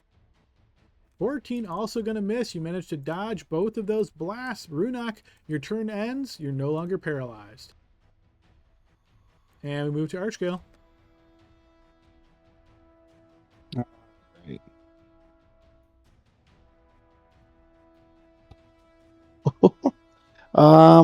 Okay, that's only, way too far away. How far is that? Is that for 40 feet? I think I need 30. Nope, I only need 60. Okay. I guess I'll cast Sacred Flame on the guy that is next to Grim. Okay, that seems to take effect. Oh, did that apply? There should be +5 to that, so it should be 12 That for will potent. badly wound him, but he's still hanging on to unlife. Oh, that's action. I don't have a bonus action for you, so I have a bonus action for myself though. I will use durable and get one of my stuff back on my so a D8. Okay. I am my turn. All right, Laud. All right. I'll start by moving 20 to here. No, that's in range. Time to die, ugly. Cast Vicious Mockery, which is a DC 17 Wisdom saving throw. He is not affected. Uh-oh. And I don't really have anything else, so that will end my turn. All right, Caliban. I'm not sure I can get to this guy. We'll move obviously the 30 feet to there. I don't think. Sorry, my character sheet has crashed for the third time tonight. That's one more time here. Do I have... Need to touch. I got nothing else at range. I cannot do anything short of I will dash for another 30 to there. And I don't have anything. I'll have my turn. Okay, All right. Caliban. This dude's going to fly up from prone, and he's going to use his claws on you, Grim, twice. 21 is going to connect. 8 points of slashing and a con save there, Grim. You succeed on that. Second attack. 18 will not manage to connect as his claws scrape against your armor. We move to Barnaby.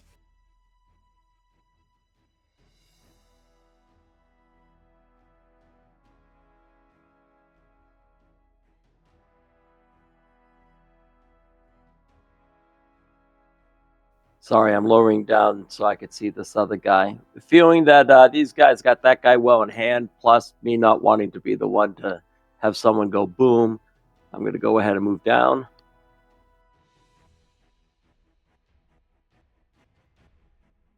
I'm going to take a measurement. I'm going to go ahead and Eldritch Blast this guy. Okay. I'm going to crit twice at him. I'm just calling it out because it's late in the game, Confident. you know. Unfortunately, And when I those mean will that, both I miss. meant that's what I meant, you know. All right, we move to Grim. Okay, well, nothing else to do except swing. Here we go. That will Oof. miss. That one will hit. He had literally 1 HP left. He explodes. Con save from both of you.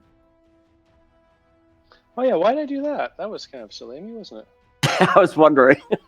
It would be different if you went in there and were able to hit him, you know. Grim, you are paralyzed. Caliban, you save on that, succeeding. I used every... So your Yeah, I turn can't do anything immediately about it. Okay. ends because you're paralyzed. We'll move to Glory. All right. Once again, bonus action, extend rage, and dash.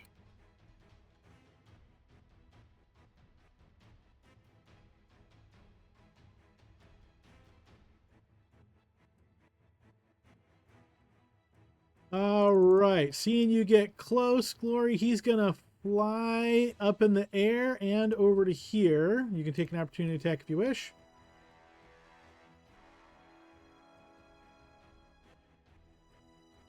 Yes, that will hit. Go ahead and post your damage. I will lock him down. Explain what you mean by that. Where is it? Sentinel. All right, so When I hit, his movement should go to 0. All right, so he would leave your reach. So basically he's 10 feet up in the air here then. All right, so his speed is set to 0, and then he's going to blast you twice. The damage on him is that. All right, damage applied. He fires an elemental blast that's going to connect against you for 14 points of lightning damage. He's then going to fire upon you a second time. But that one you will manage to evade. All right, Runok. Okay, Runak is gonna start rushing this way. Get to there.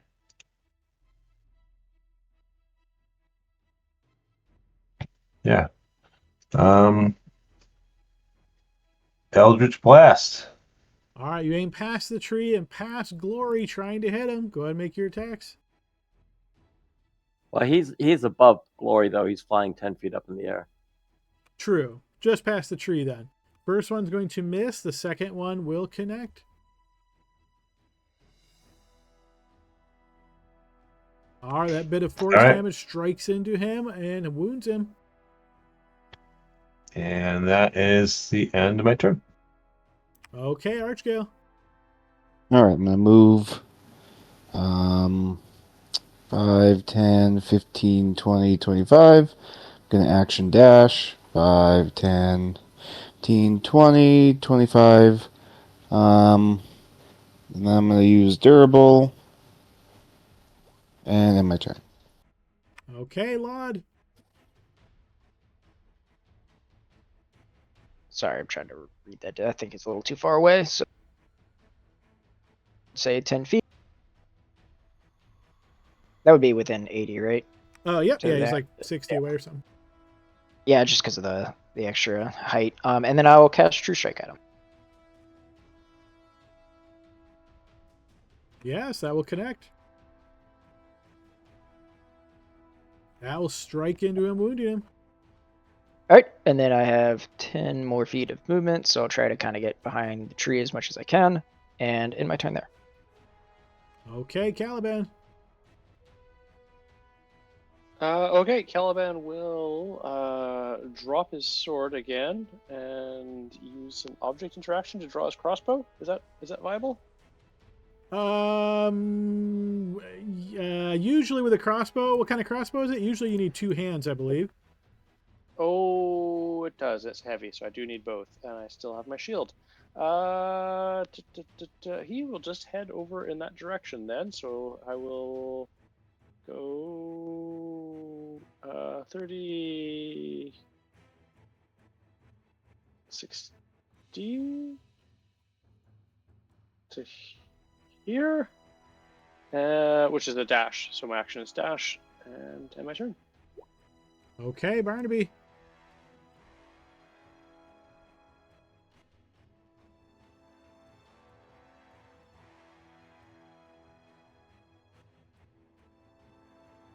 Trying to get them both anyway. I'm going to go ahead and double zap them here. Yes, both of those will connect since he's flying in the air.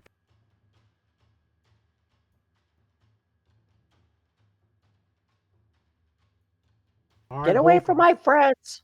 Both rays connect, blasting him for a bit. All right, Grim. Okay, I am going to bonus action Adrenaline Rush. Is he still paralyzed, or did it Oh, come that's right. I'm paralyzed. That's right. You never are mind. paralyzed. Yep. So your turn ends and then your paralyzed drops. All right, Glory. Sorry, brother. I saw the mark still on you. No, Should I'm that have good, dropped yeah. at the end? I thought you already lost your previous turn. Should it have dropped then or no? He got paralyzed in the middle of his turn. So it paralyzed him and then it takes effect the next turn. Gotcha. Okay. I'm going to step up. He should be in my range now and attack. Yep, he is. Yep. 25 will hit.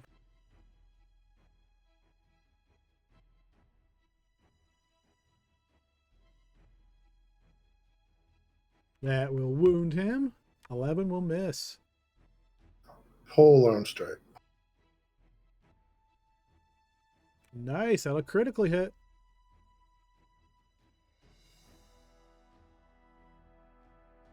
All right, Max, plus a roll. Go ahead and post your damage, and we'll calculate that. All right, so your maximum would be... Oh, okay, so it looks like you posted crit damage. All right, so let's see.